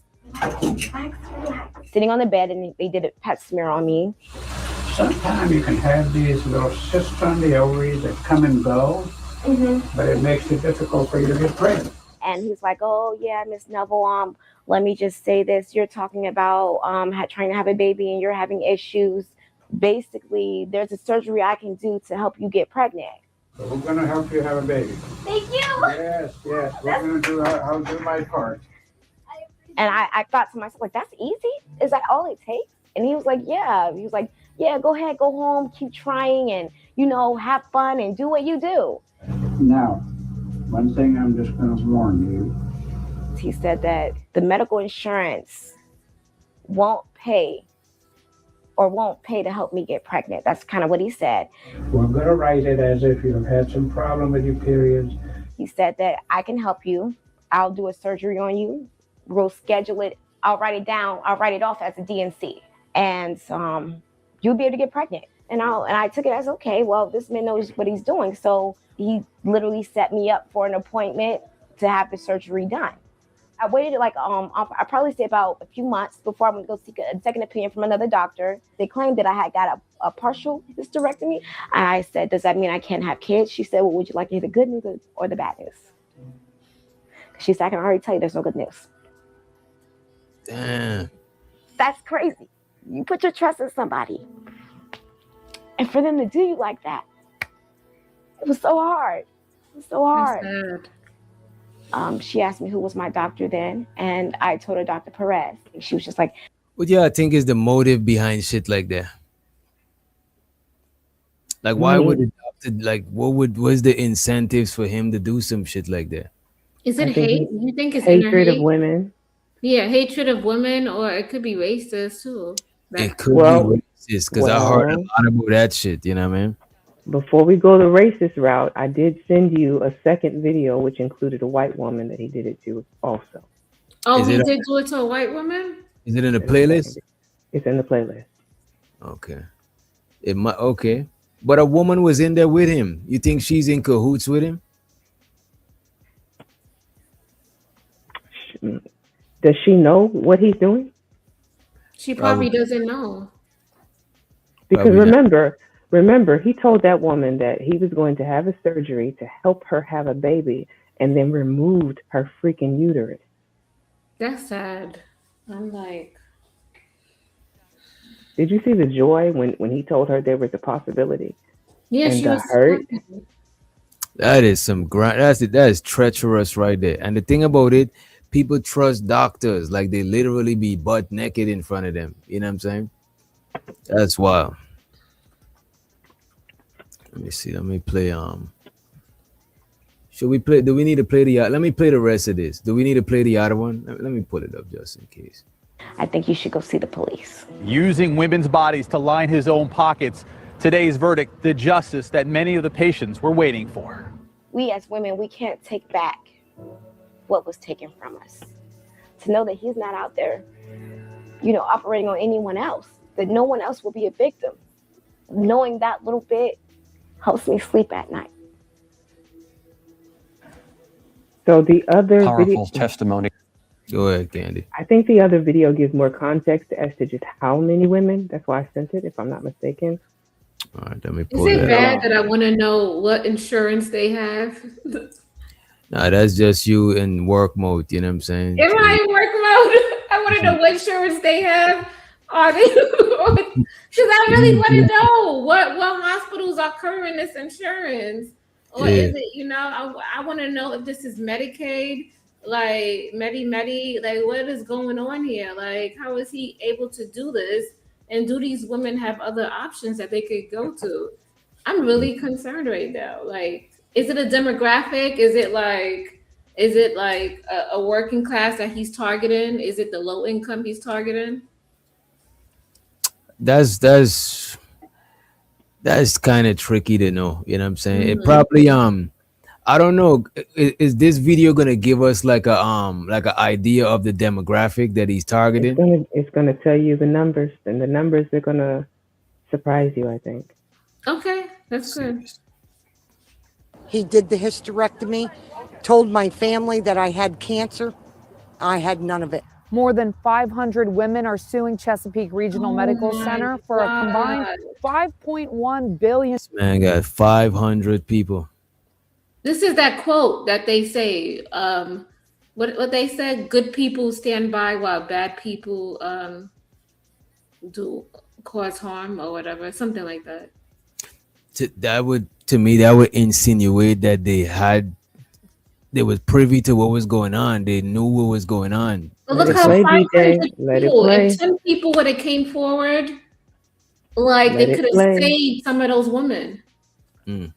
I guess Candy said, let's hear the rest of this shit. Right? I had cancer.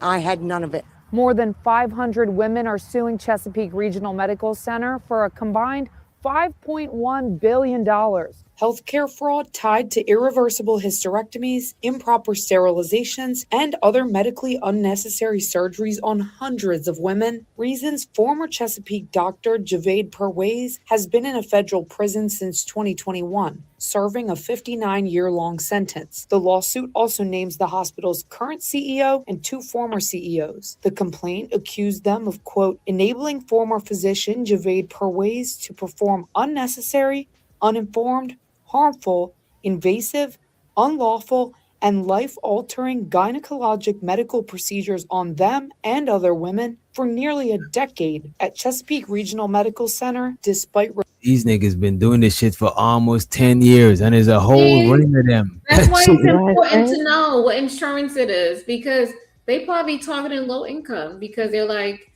because other companies, they want proof. They want you to show them the proof that what you're gonna do.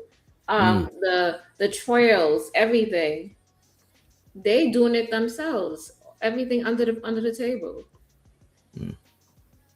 Repeated reports and clear evidence of Perwaiz's prior misconduct in his obstetrics and gynecology practice. On Tuesday, a spokesperson from Chesapeake Regional Medical Center gave News 3 a statement in response to the lawsuit, saying in part, quote, the allegations that form the primary basis for this lawsuit were taken by Dr. Javaid Perwaiz, who has never been an employee of Chesapeake Regional Healthcare. His actions, for which he is now serving a lengthy prison sentence, occurred without...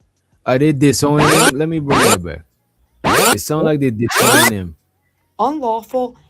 Also names the hospital CEO and 2 former CEOs. The complaint accused them of, quote, enabling former physician Javaid Perwaiz to perform unnecessary, uninformed, harmful, invasive, unlawful, and life-altering gynecologic medical procedures on them and other women for nearly a decade at Chesapeake Regional Medical Center, despite repeated reports and clear evidence of Perwaiz's prior misconduct in his obstetrics and gynecology practice. On Tuesday, a spokesperson from Chesapeake Regional Medical Center gave News 3 a statement in response to the lawsuit, saying in part, quote, the allegations that form the primary basis for this lawsuit were taken by Dr. Javaid Perwaiz, who has never been an employee of Chesapeake Regional Healthcare. They saying he's never been an employee of theirs. What is that? Like how? Like what is that right there? How is he never? How was he never an employee of theirs? That's what I'm trying to figure out. So could he have been a consultant and or maybe renting out office space within the hospital but not been on their payroll? Like he's an independent practitioner, like he do his Right. own thing. Has never been an employee of Chesapeake. You know, I could actually see this on some independent shit. I could see him being more like money hungry. Cause if you are part of like a hospital or you are part of like a bigger company, they got consistent clientele to where you get paid. But when you're doing your shit independently, clientele, patients, whoever, that is on you. You gotta build that shit up. It's not like you got a big list of people. You know what I'm saying? Regional Healthcare. His actions, for which he is now serving a lengthy prison sentence, occurred without the knowledge of the organization.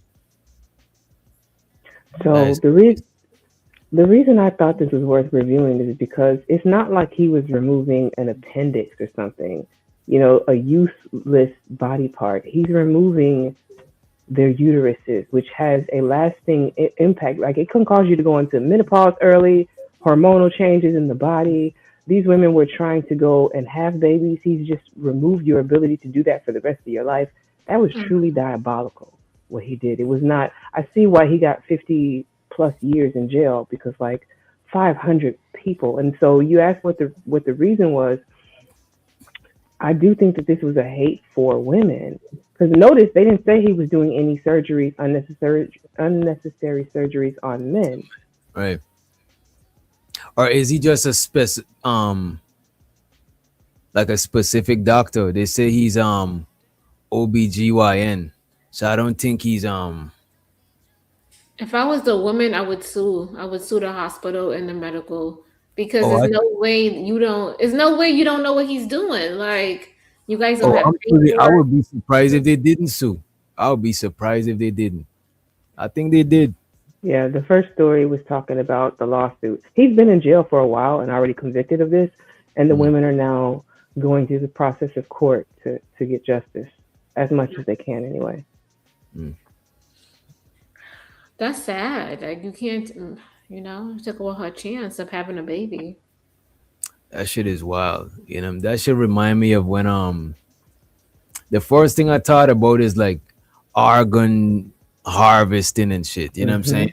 Back in the days when I first moved up here, especially, I used to be hearing about a lot of black women going missing and shit. You know what I mean? And then it had that one thing when the girl walked into the refrigerator. Oh yeah. It's Yeah. a lot of stories like that. Even the black men, every time a shootout happened in the hood, they take those body parts. That's some wild shit. It looked like we covered mostly what we wanted to cover. What else y'all got? You know what I'm saying? I ain't gonna hold you. I'm low on energy. I don't know if y'all could tell, but I ain't really get that much sleep. We But can shut it down if you want to. We don't have to. Yeah, you can shut it down. Nobody want to come up on the piano? No men? This is the first time. yeah, usually they be, you know what I'm saying? Usually they be jumping. Let me make sure the link is pinned. I think it is. You know what I mean? But I'm kind of, I don't know if I got enough coffee to deal with. Oh, I just remembered. Let me pull up this one that somebody sent me actually. Okay. Down up over there. I feel like I'm cheating. It's not even 4 hours. Yes. Let me You go you ahead. like I gotta do 30 minutes on. 30 minutes more than we can leave. Yeah, I don't want to get him no half baked, half ass shit, right? Let me pull this up. This is Anton Daniels' Worst Nightmare. That's what it's called. And this is by Host a Hypocrite. Show so to host. Let me add this up here. Full screen this shit. Speed. Over the years, Anton Daniels built a brand around discipline, accountability, and leadership. Wait. That's Anton? Daniels built a brand around discipline. Wait, you got too fast. Let me slow this shit down. That shit is too fast. We They gotta didn't slow. teach me how to edit. Editing skills are on point. Who's that? Oh, this guy? Mm-hmm. He actually is not using the best of editing skills. You know what I'm saying? It seemed like he's just trying to dish them out quick. I seen shit as you know who could edit too? Unk be streaming. But I think he could, and Freezy too. But when you editing a bunch of shit to put it out, I don't think you could put your foot in it because you're trying to get out as much videos as possible. You know what I mean? Mm-hmm. Over the years, Anton Daniels built a brand around. This is what I'm trying to figure. So this is Anton Daniels, y'all? You can't tell that's the same peanut head? That's it. Maybe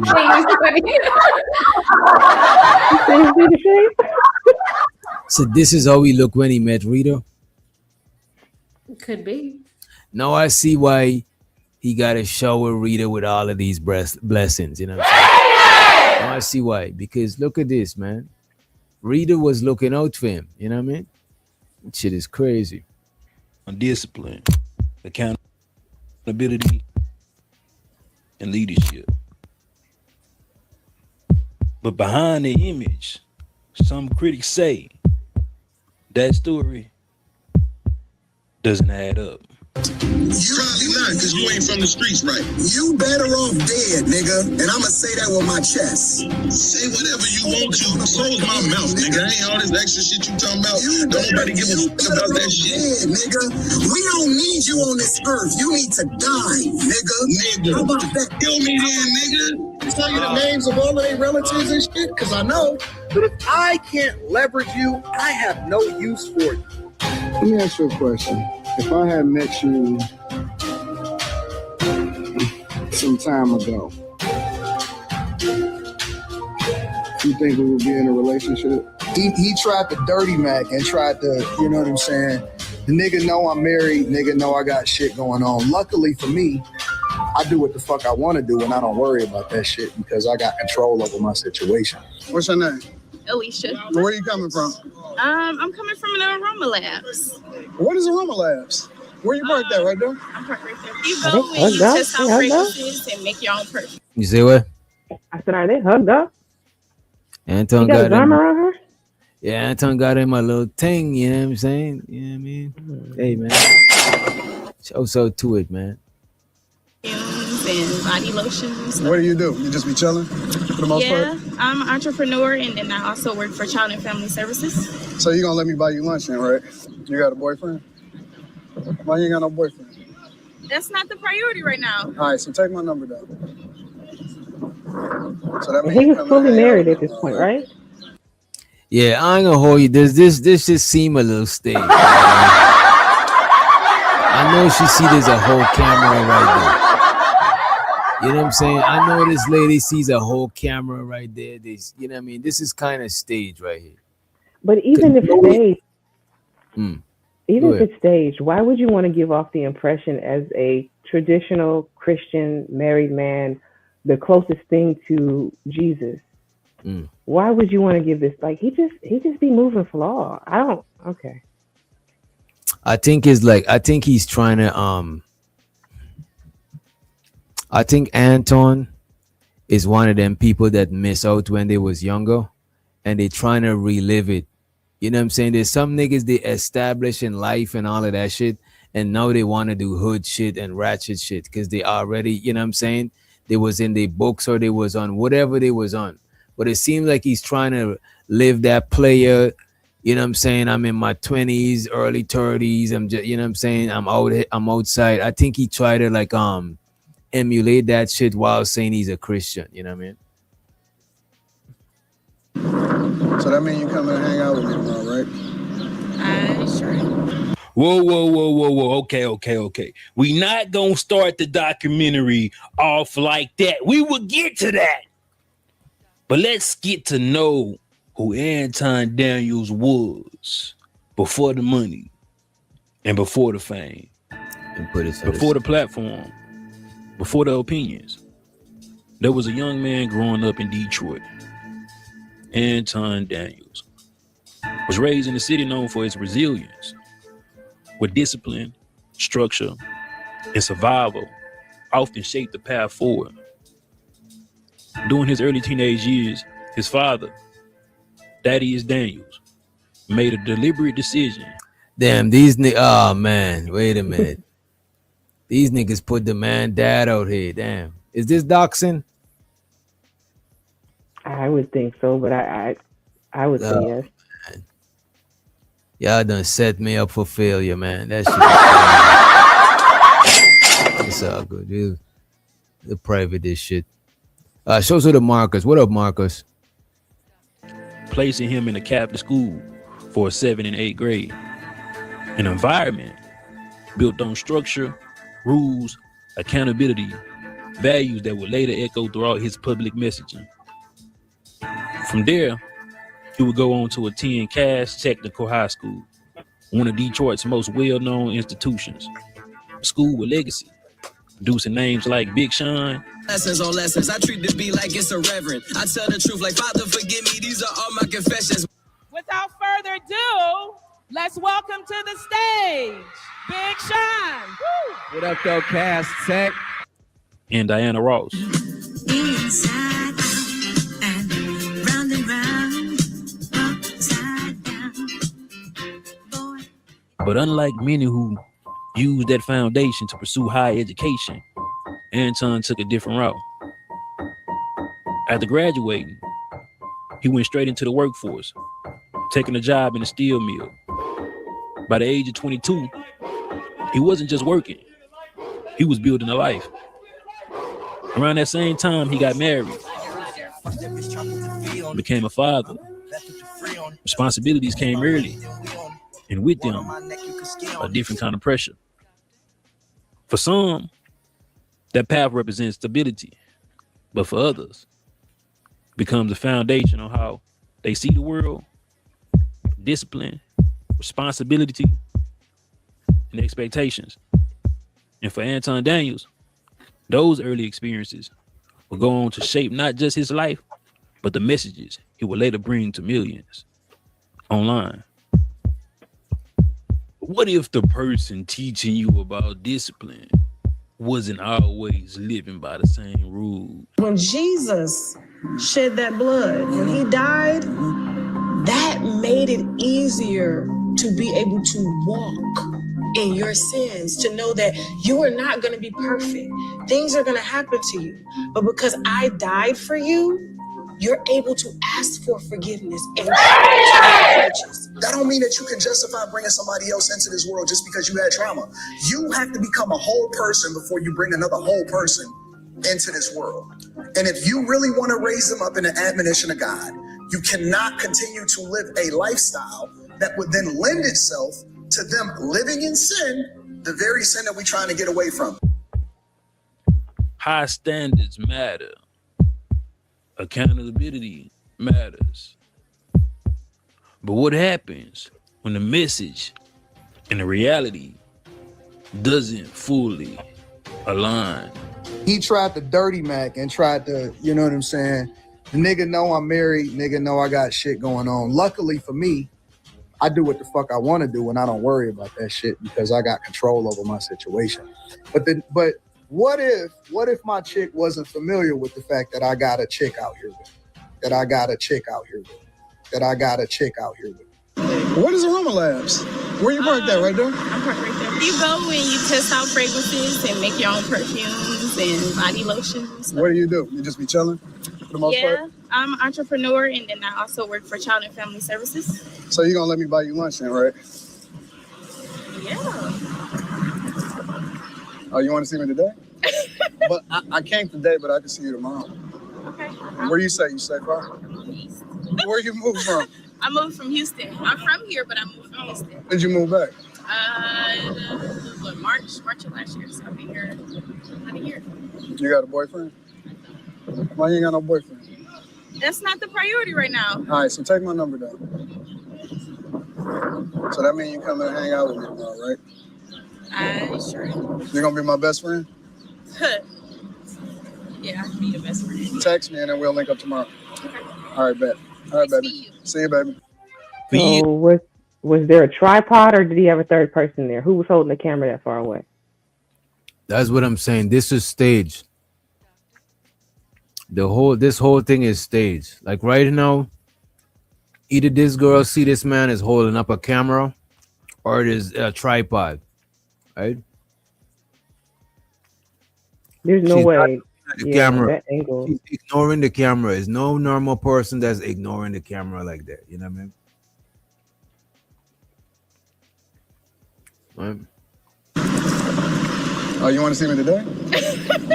You see, he's on a tripod. His hands is free right here. This whole shit is staged. Right here, he's probably holding. Right there, right there. I'm parked right there. You go and you test out fragrance. Or what does it look like? He's holding the camera walking, or does it look like somebody else is holding the camera? This nigga asks if Rita is holding the camera. Oh my god. Come on. Leave Mother Rita, Empress Mother Rita, the good Empress Mother Rita. Leave her out. Let me Chick out here with. That I got a chick out here with. You go and you So let me know what y'all think. Is somebody holding the camera or is he holding the camera? test out fragrances and make your own perfumes and body lotions. What do? You just be chilling for the most Yeah, part? I'm an entrepreneur, and then I also work for Child and Family Services. So you gonna let me I buy think you lunch, somebody then, else right? is holding the camera. His shoulders down. I think if you think about it, when you hold the camera up, how does your shoulder move? That is true. And Anton is a little short too, you know what I'm saying? Yeah, I think somebody else is there and he just has his shoulder relaxed. So this is a whole stage thing. This is not either he let this woman know that the video is no woman, a strange woman seeing you with a camera is not gonna ask you what's going on or why is it, is you know what I'm saying? It's not likely.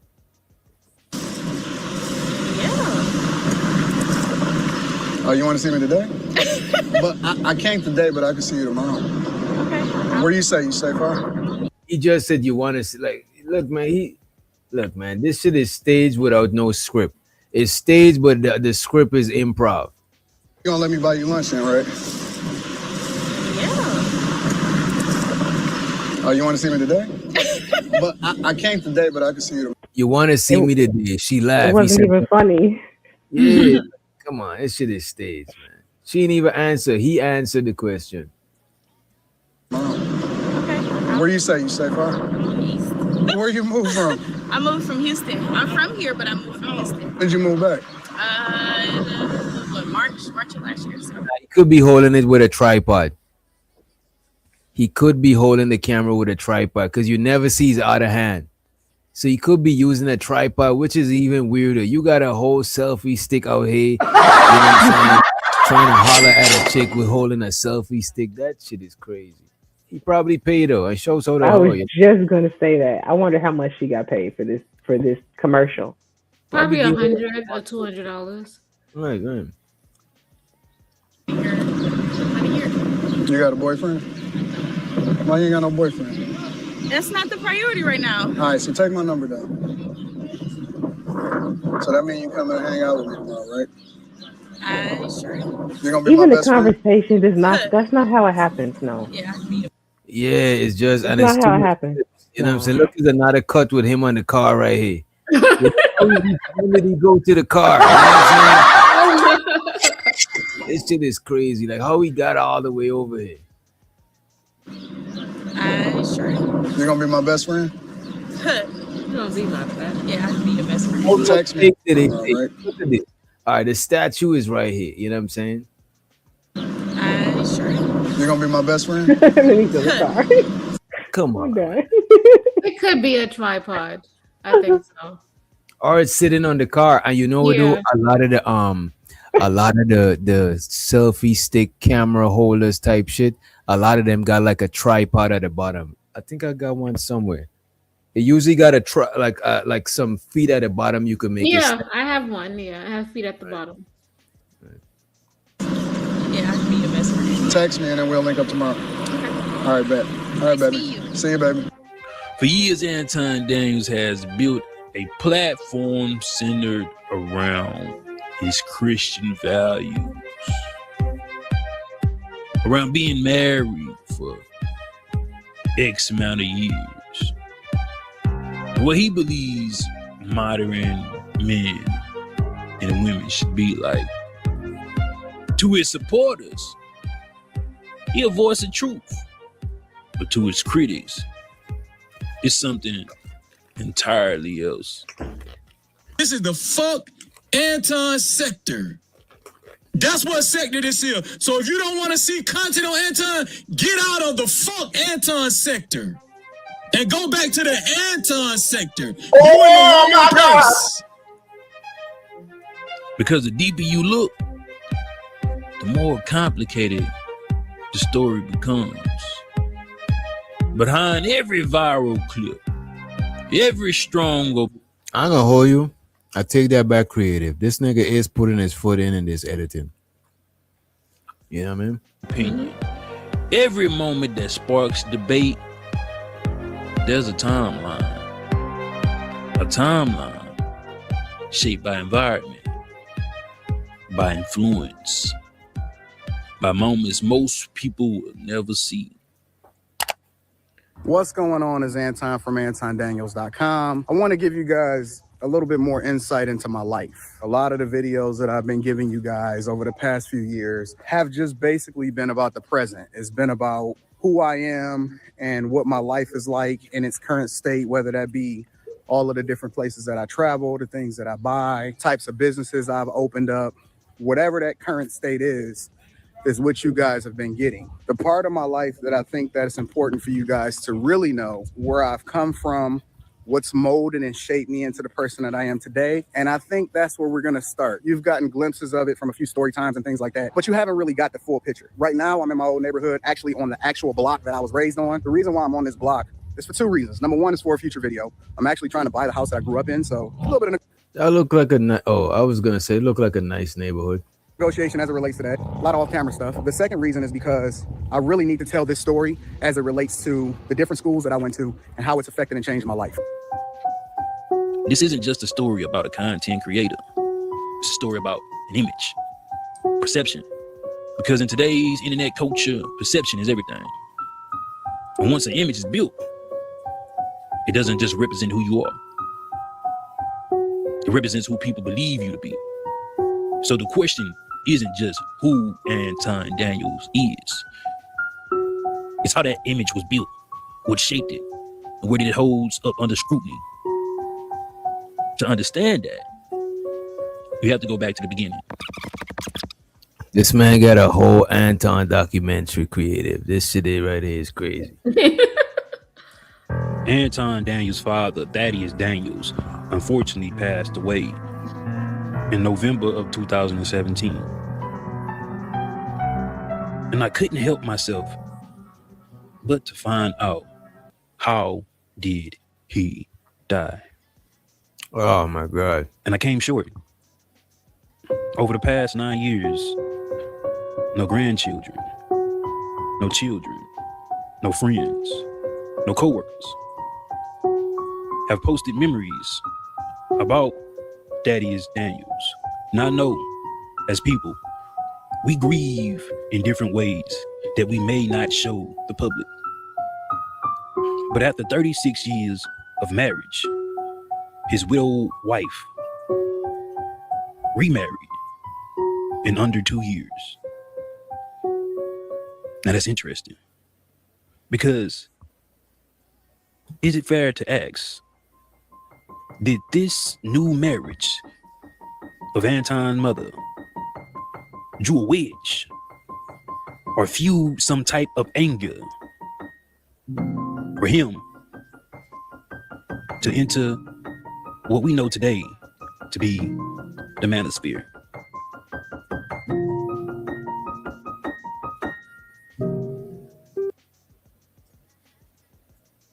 Let me take this down. I don't know why they always show these motherfucking you be getting this, these wallpapers. Mm-hmm. You be getting these on your timeline too. Yeah. This shit is wild. What do y'all think about the documentary? I think he might gotta do a part 2. You know what I'm saying? I think Yeah. He left us on a cliffhanger. right. But Man, I he's think so. he good with the content though. He left us on a cliffhanger, so he knows that we have to tune in next time. Or maybe he just didn't want to unload the whole clip. He gave just enough to see if Anton's gonna come play with him some more. You think so? I think he might. I think he better be dropping more though. For some reason, it don't seem complete. You know what I mean? Yeah, don't. Yeah, I think he better bring some more. Let me see what else we got. And this shows what the Ong be streaming for that clip. You know what I'm saying? You know he on that board. It will be a 6-part series, I think. Oh, you heard him talk about it? I could see him doing a man, that shit was edited real good on some documentary style shit. I could see him doing a series on that shit. Tampon Daniels. Oh, Tampon Daniels Sr. didn't want his son. I don't know.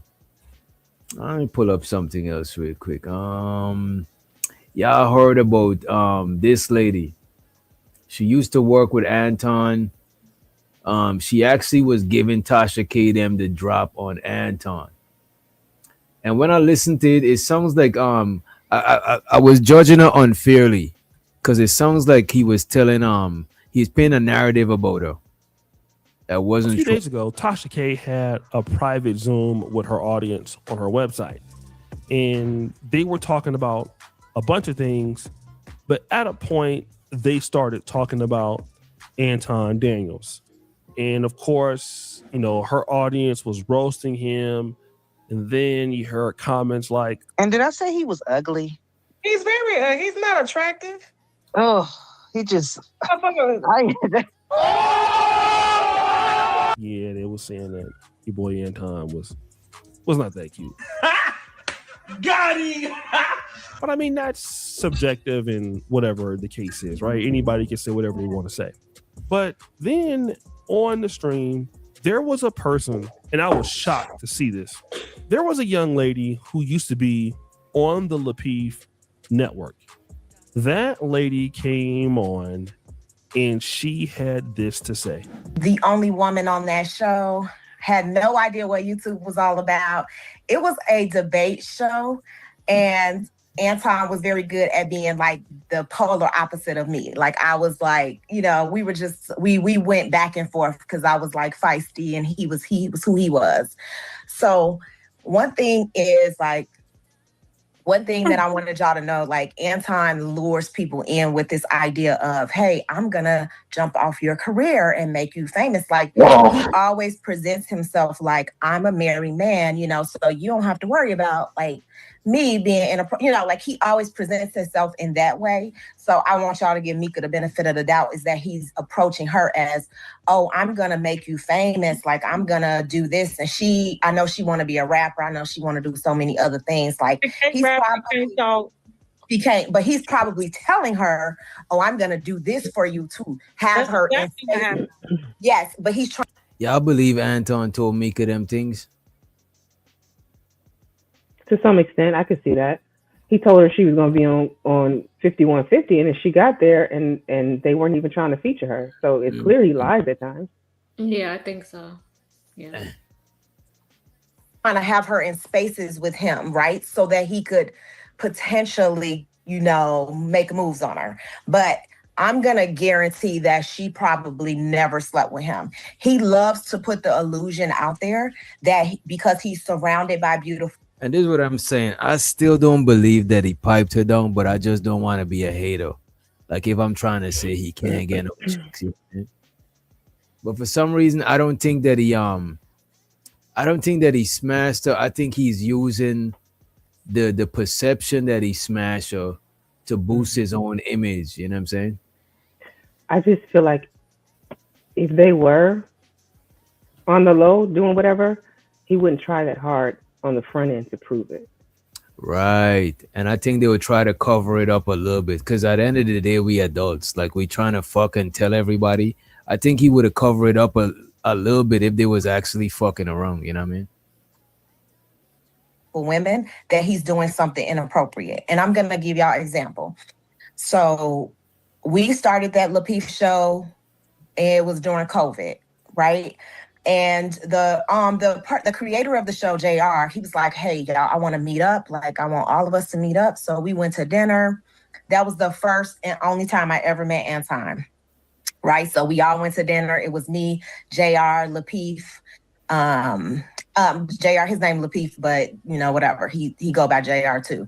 Anton came, and then we had another person on the show called B Nix. So it was all of us, and we were eating dinner. And we all pay for our own dinner, all that, right? Later on, me, Anton, and JR, we kind of fell out. I don't like the way they talk to me on the show. I don't want to be on that show no more because I don't like being disrespected. I quit the show. When I quit the show, Anton and JR decided to do a campaign to go against me. So as a part of that, Anton decides, oh, I'm going to call her. I'm going to talk about her. I'm going to say she a drunk. Like he started this whole smear campaign because of that. And then he took that dinner that was completely innocent and turned it into, yeah, I took her to dinner. Like, Nick, you didn't take me to dinner, motherfucker. I paid for my own dinner and we were there with the entire cast. It wasn't just me and you. But he switched that whole entire scenario to something that it was completely not. So I know that he has the capability to lie to a high degree. So you cannot believe shit he's telling you. Not one thing. He loves to present himself as somebody that he is absolutely not, right? Absolutely 100%. Like he's never had any kind of slight chance of touching me. But he made people think like, oh yeah, I could have had her. No, couldn't have. I never ever thought of Anton as anything besides, are we on the show? I want to be cool. Like he cool. You know what I'm saying? And then when he flipped the script, it was like, who is this? Like, what's going on? I was very new to this YouTube stuff. So I just wasn't like, okay, these ugly ass dudes, they just never been around girls and they just don't know how to act when a girl don't do what they ask them to do. And that was just kind of the scenario with that. But what the hell? That shit is huge. The hell? It's a cat. Yeah. That's a regular size cat. That shit look big, right? Yeah, he being bad. He only jumping up everywhere. Yeah, cats don't got no manners. Look, man, I be talking about dogs, but cats don't got no manners. They think they own you. You know what I mean? Years later, he left the Lapeef network and asked me to be on his show. Like, hey, like we could, you know, like I said, unless you publicly apologize to me, I ain't doing shit, right? But then he apologized to me and I still didn't do it. So I still didn't do the fucking show. I was like, I'm not doing his show. But I just I couldn't make myself do it. Like I was getting married at the time. Like I wasn't married. Now I'm married. But at the time I wasn't married. Like they did everything to try to stop me and my husband from getting married. Like was telling all kinds of lies and shit. I was pregnant. And so Anton been ruining marriages. Oh, this shit is crazy. Anton said he's the only one that must be married. That shit is crazy to me, man. It's a viral show where like my husband jumped on the camera and like called Anton and so that video, like still to this day, people be like, oh yeah, I remember when your fiance jumped on the show. Like, so, you know, there's a very viral video of me and Anton and my fiance like going at it. And, you know, Anton was like, yeah, that's why, you know, my wife checked you. Like he just make up shit. Like I've never met him ever. You know, she Well, she's not commented. a type woman. Yeah, I'm like, what are you talking about? Like, he just makes up shit. That's what I'm trying to let y'all know. Like, I guarantee you that Mika probably thought, oh, yeah, he gonna put me in spaces and make me this and make me that. And that is exactly why she was like, okay, cool. And probably, you know, she probably going through shit with her husband. Trust me, she is, because she got a lot of freedom to do shit and go around and do whatever she want to do. But I guarantee you she ain't I guarantee y'all that, because he is a liar. Like, he ain't fucking nobody like her. Look, do y'all see him? He ain't got shit. You know what I'm saying? Like, he is not, no, you met him in person, so you see how little he is, you know? So I was able to find the clip of her fiance and Anton Daniels going back and forth with each other. And that ain't changed. I didn't change that when we was on the phone. Yo, If I'm not wife mistaken, she checked was you straight pregnant up here in the too. comments. Real talk. Yeah, she was pregnant. Check me. Your wife can't check me. Yeah, whatever. Okay. That's exactly what she did. But the point is that the same way I am offline was the exact same way I am on the show, and I don't switch up for nobody. Not one person. You are. That's right. You are. Yo. I was in Chicago. No, bring him back. Bring him back. He a beta. All the He's smoke. still a beta. Anton not ready for that. You still a beta. this happened sometime in 2021. And I mean, obviously, we've already seen some of the other people like Kerry Turner leave the podcast. Shout out to Chicago Rilla, man. Shy Rilla, you know, like I said, he's a good brother over there. He doesn't come on Lapeef anymore. You see her for what it is. Here you have another woman that is exposed. So what I would say as a pattern is that Anton is very ambitious, and his eyes is on the target, and he's low-key willing to sacrifice people. He's an opportunist. Right. He is the opportunist. He is an opportunist.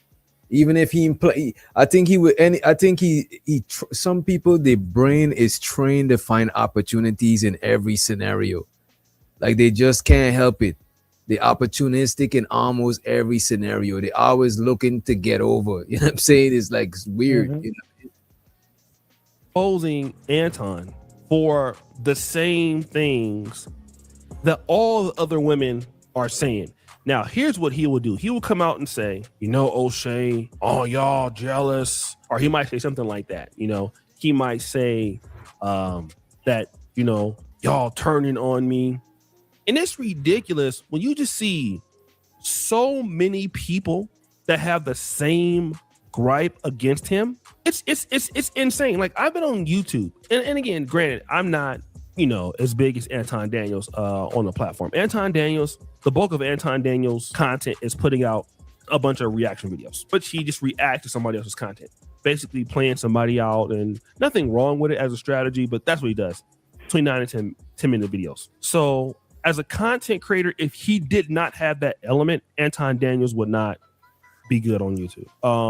That goes to say to some other people, but mainly him, because the way he does the videos, right? So Anton Daniels is not a traditional, let's say, like, YouTube content creator because of his style of how he does it. He then uses this particular style to get views in the grift, and then tell other ladies, like, look, I can help you do this and that.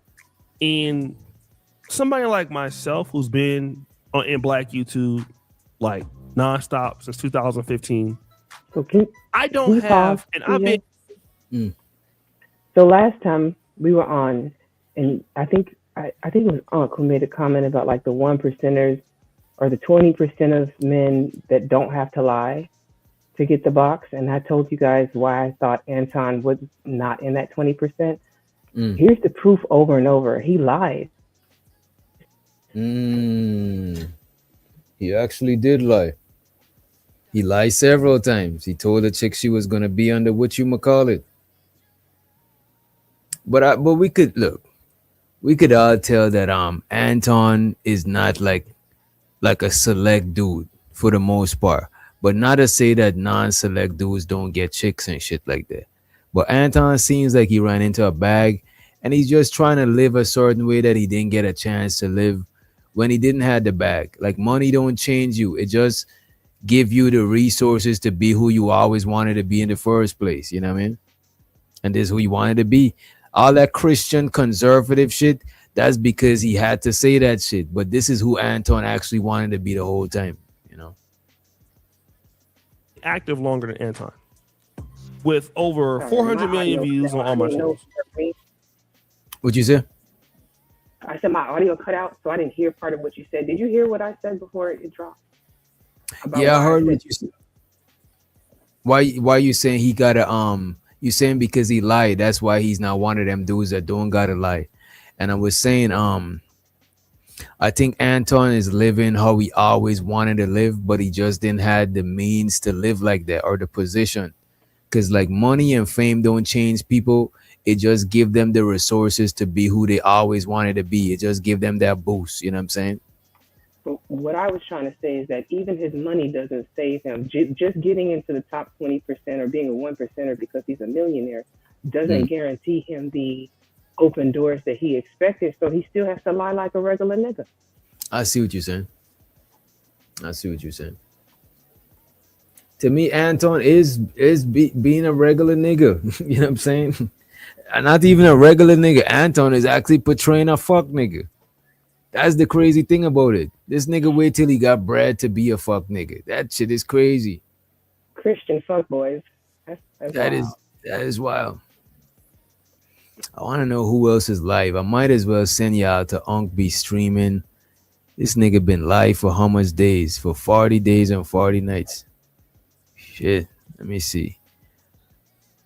Cause I need to get out of here and get me some sleep. Let me see. Unc be streaming. Well, since you're shutting it down, I'll go ahead and say goodnight, everybody. Good night, DJ. I'm going to go ahead and drop. All right, thank you for coming through, Candy. Appreciate you as always. Appreciate it.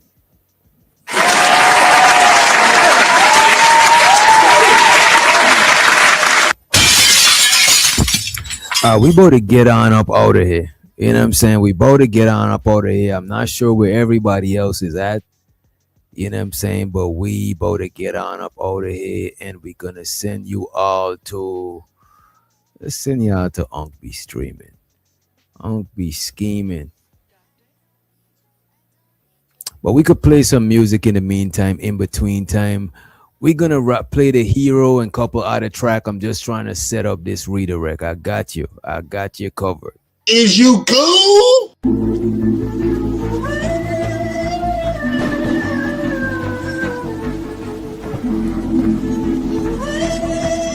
And the bandits, one of the most biggest bandits. Wait a minute, we got somebody up here. We got J Prince for president. What's going on, JP? What's going on, doggy? You saw what you on the clock? Yeah, chilling. Oh, chilling while I was making some paper. Yeah, I only worked 2 hours out of 11. Okay. Damn, what you heard while you was hitting the link? Which part you come up on?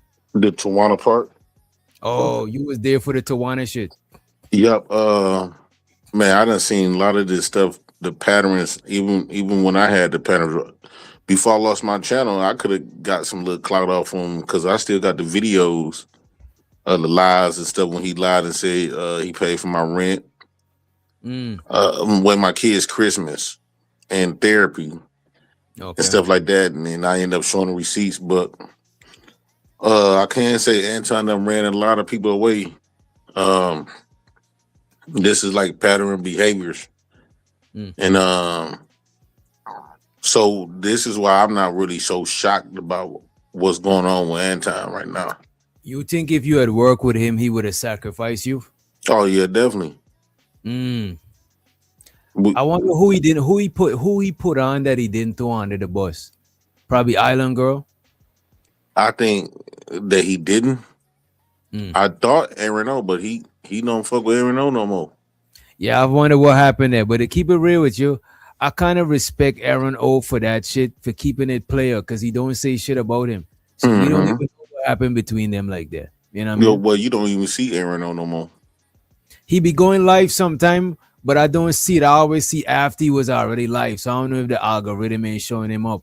But I did see a Sunday night, I see that he was live like probably like 5 hours ago or some shit. But I think he back to doing his finance thing. You know what I'm saying? Yeah. I think Aaron O about the only one that was extremely loyal to him. And then when he pulled that, like, it was almost like if he do it to Aaron O, you know he can do it to anybody. Mm. You know, that's why I made my decision when he tried to play me. I made, even though it backfired, you know, even though I could say he was right about something, but I wasn't gonna let him, you know, tap me on the ass and tell me to dangle his money in opportunity to get me. You know what I'm saying? You're saying like you want to make the decision because you want to make it based on what you want to make it on. You know what I'm saying? And like I told him, I didn't have no beef with him at all. I ain't never had no beef with him. But I guess he ain't like the fact that he can manipulate me with money and clout like he could everybody else. Anton had everybody fall into his knees. All he had to do threaten them with an opportunity, financial or visibility. They was going. Even men. Women was the ones that was standing on principles. It wasn't the men. Since you said women were standing on principles, all these women that coming out of woodworks talking about him, right? You think valid, or you think they just some of them clout chasing, but you think it's valid clout chasing, or you think they're just doing too much? I think these new women doing too much. I think they plan on to this almost coming off like the Diddy trial, where or R. Kelly or Bill Cosby. Anytime you get a man with some money and a large visibility, like that girl Carrie, she was trying to paint a picture like almost like Anton was like coming on to her as if she wasn't flirting back with him. Wait, Carrie, the Christian one? Yeah, the light skinned lady trying to paint, like trying to set the perimeter. You talking about Mika? No, Carrie. Yeah, don't get fired and shit.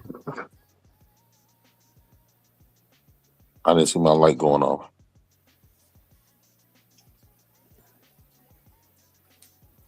But yeah, Carrie is the you got me a speaker, or you got headphones in? Okay. So Carrie is the one that she's the Christian one. The last episode she was on was when they was blaming the little girl for the R. Kelly shit. And she looked uncomfortable the whole episode, bro. This is why I think she left. After that episode, I never seen her up there. I think when I seen her reviewing the video with Anton and Mika, you could tell she had this little sour look on her face, as if she wanted to take her spot, or Mika got the spot before her. Then now she trying to go on her channel, trying to make it seem like, well, he offered her money opportunity. It was almost like he weaponized the money against her. That's the only reason why she did it. Like it's those type, but like women like Kayla, Kay, Tawana, Courtney. I think they had more legitimate reasons they stood on their principles. So you don't think B-Tail and Jazz Noel could, because Jazz Noel ain't got flued out. He tried to fly her out, she said. So she just put it out on blast and shit. But to make it seem like at the end of the day, let's just say Anton was flirting with them. Anton is grown. She grown. Is it against the law to ask for some pussy? No, it's not. But it's against Anton Christian morals. Yeah. And that's why you don't put yourself on that high horse pedestal like you could do no wrong, because everybody could do some wrong. Well, this is what women got to understand. When you a woman, especially if you attractive, majority of the workforce is going to use your looks. They do it in Hollywood. They do it in workplaces. They do it everywhere you go. Right. Women got to understand, if you beautiful and if you going to a man for opportunity, he going to want some pussy. Point blank, period. We don't expect for no man to look at you outside of that. I don't care if he black, white, or indifferent. I mean, if you show something more, they might see you as something more, but they're not gonna see you as no pussy. Yeah, but Especially they still gonna want that ass. yeah. You know what I'm saying? They still gonna want to tap. Some might just not be as thirsty, but I bet you most of y'all, if y'all try to give y'all boss some pum pum, you take the pum pum. You know what I'm saying? I'll be right back. All right. But yeah, man, I don't think the whole Anton shit is I don't think the whole Anton shit that these women saying is unwarranted. You know what I mean? Because there's people like me and other people who never even had an interaction with Anton. We doing content on this shit. So the people who actually met him, I'd see them as even more valid to do the content. You know what I mean? Because they actually met him. You know what I mean? Let me see this here. Let me find Unc be streaming shit, because we still gonna send y'all the Unc be streaming in just a few. Is you still live, Unc? Yeah, you live. Let me see how many people watching. You're gonna send people to your live stream. This nigga over here fighting zombies and shit. Let me copy the link. Paste the link. Let me see. Paste this shit.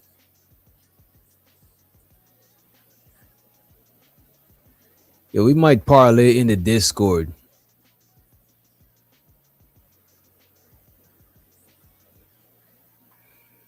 Reese, you know you love you some JP. You know what I'm saying? Stop the cap, Reese. Stop the cap. Stop it. All of them are clout chasing. But SD, who is not clout chasing? SD, you point me out to somebody who's not chasing some clout. You know what I'm saying? We are clout chasing to a certain degree. You know what I mean? It's just everybody chase it different ways. Like I chase the clout, but I don't chase the clout in the same way that somebody else might chase the clout. Let me trying to set up this redirect.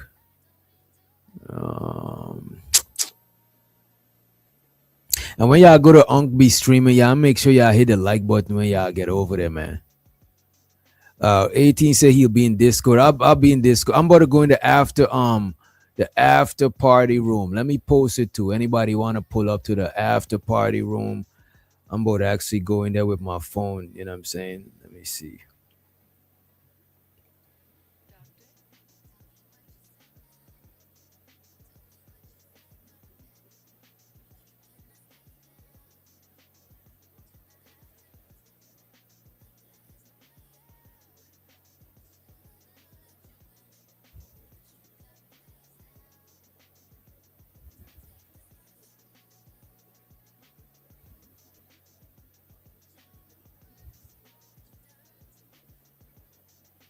All right. As a matter of fact, we'll drop you JP. You know what I'm saying? As a matter of fact, I think you in the Discord too. Pull up in the Discord if you know how to use the Discord. I think you do. And I'm gonna post the link to the room that we about to be in the Discord. I know the homie Rice is in there. I know the homie 18 probably already in there. You know what I'm saying? But we're gonna go to the after party room. I'm about to drop the link and we about to just kick it in there for a little bit. I'm about to be in there on my phone, but I'm already in there on my computer. I'm posting the link in the chat and then we about to get on up out of here. Show so the Herbie in the building. What up, Herbie? We're going to be here. This is where we going. It's only clout chasing when niggas you... Bro, this, as a matter of fact, let me get you your Taz. Let's do wrench for wrench. Let's do wrench for wrench. I'm about to get you your wrench. But Taz, I don't give a fuck if niggas say that I'm clout chasing. I don't give a fuck about, bro. You can't let niggas shame you with that clout chasing shit, bro. Niggas, everything is clout chasing to niggas. So I'm not letting nobody shame me on no clout chasing. Let me get you your wrench before I end the stream too. You know what I'm saying?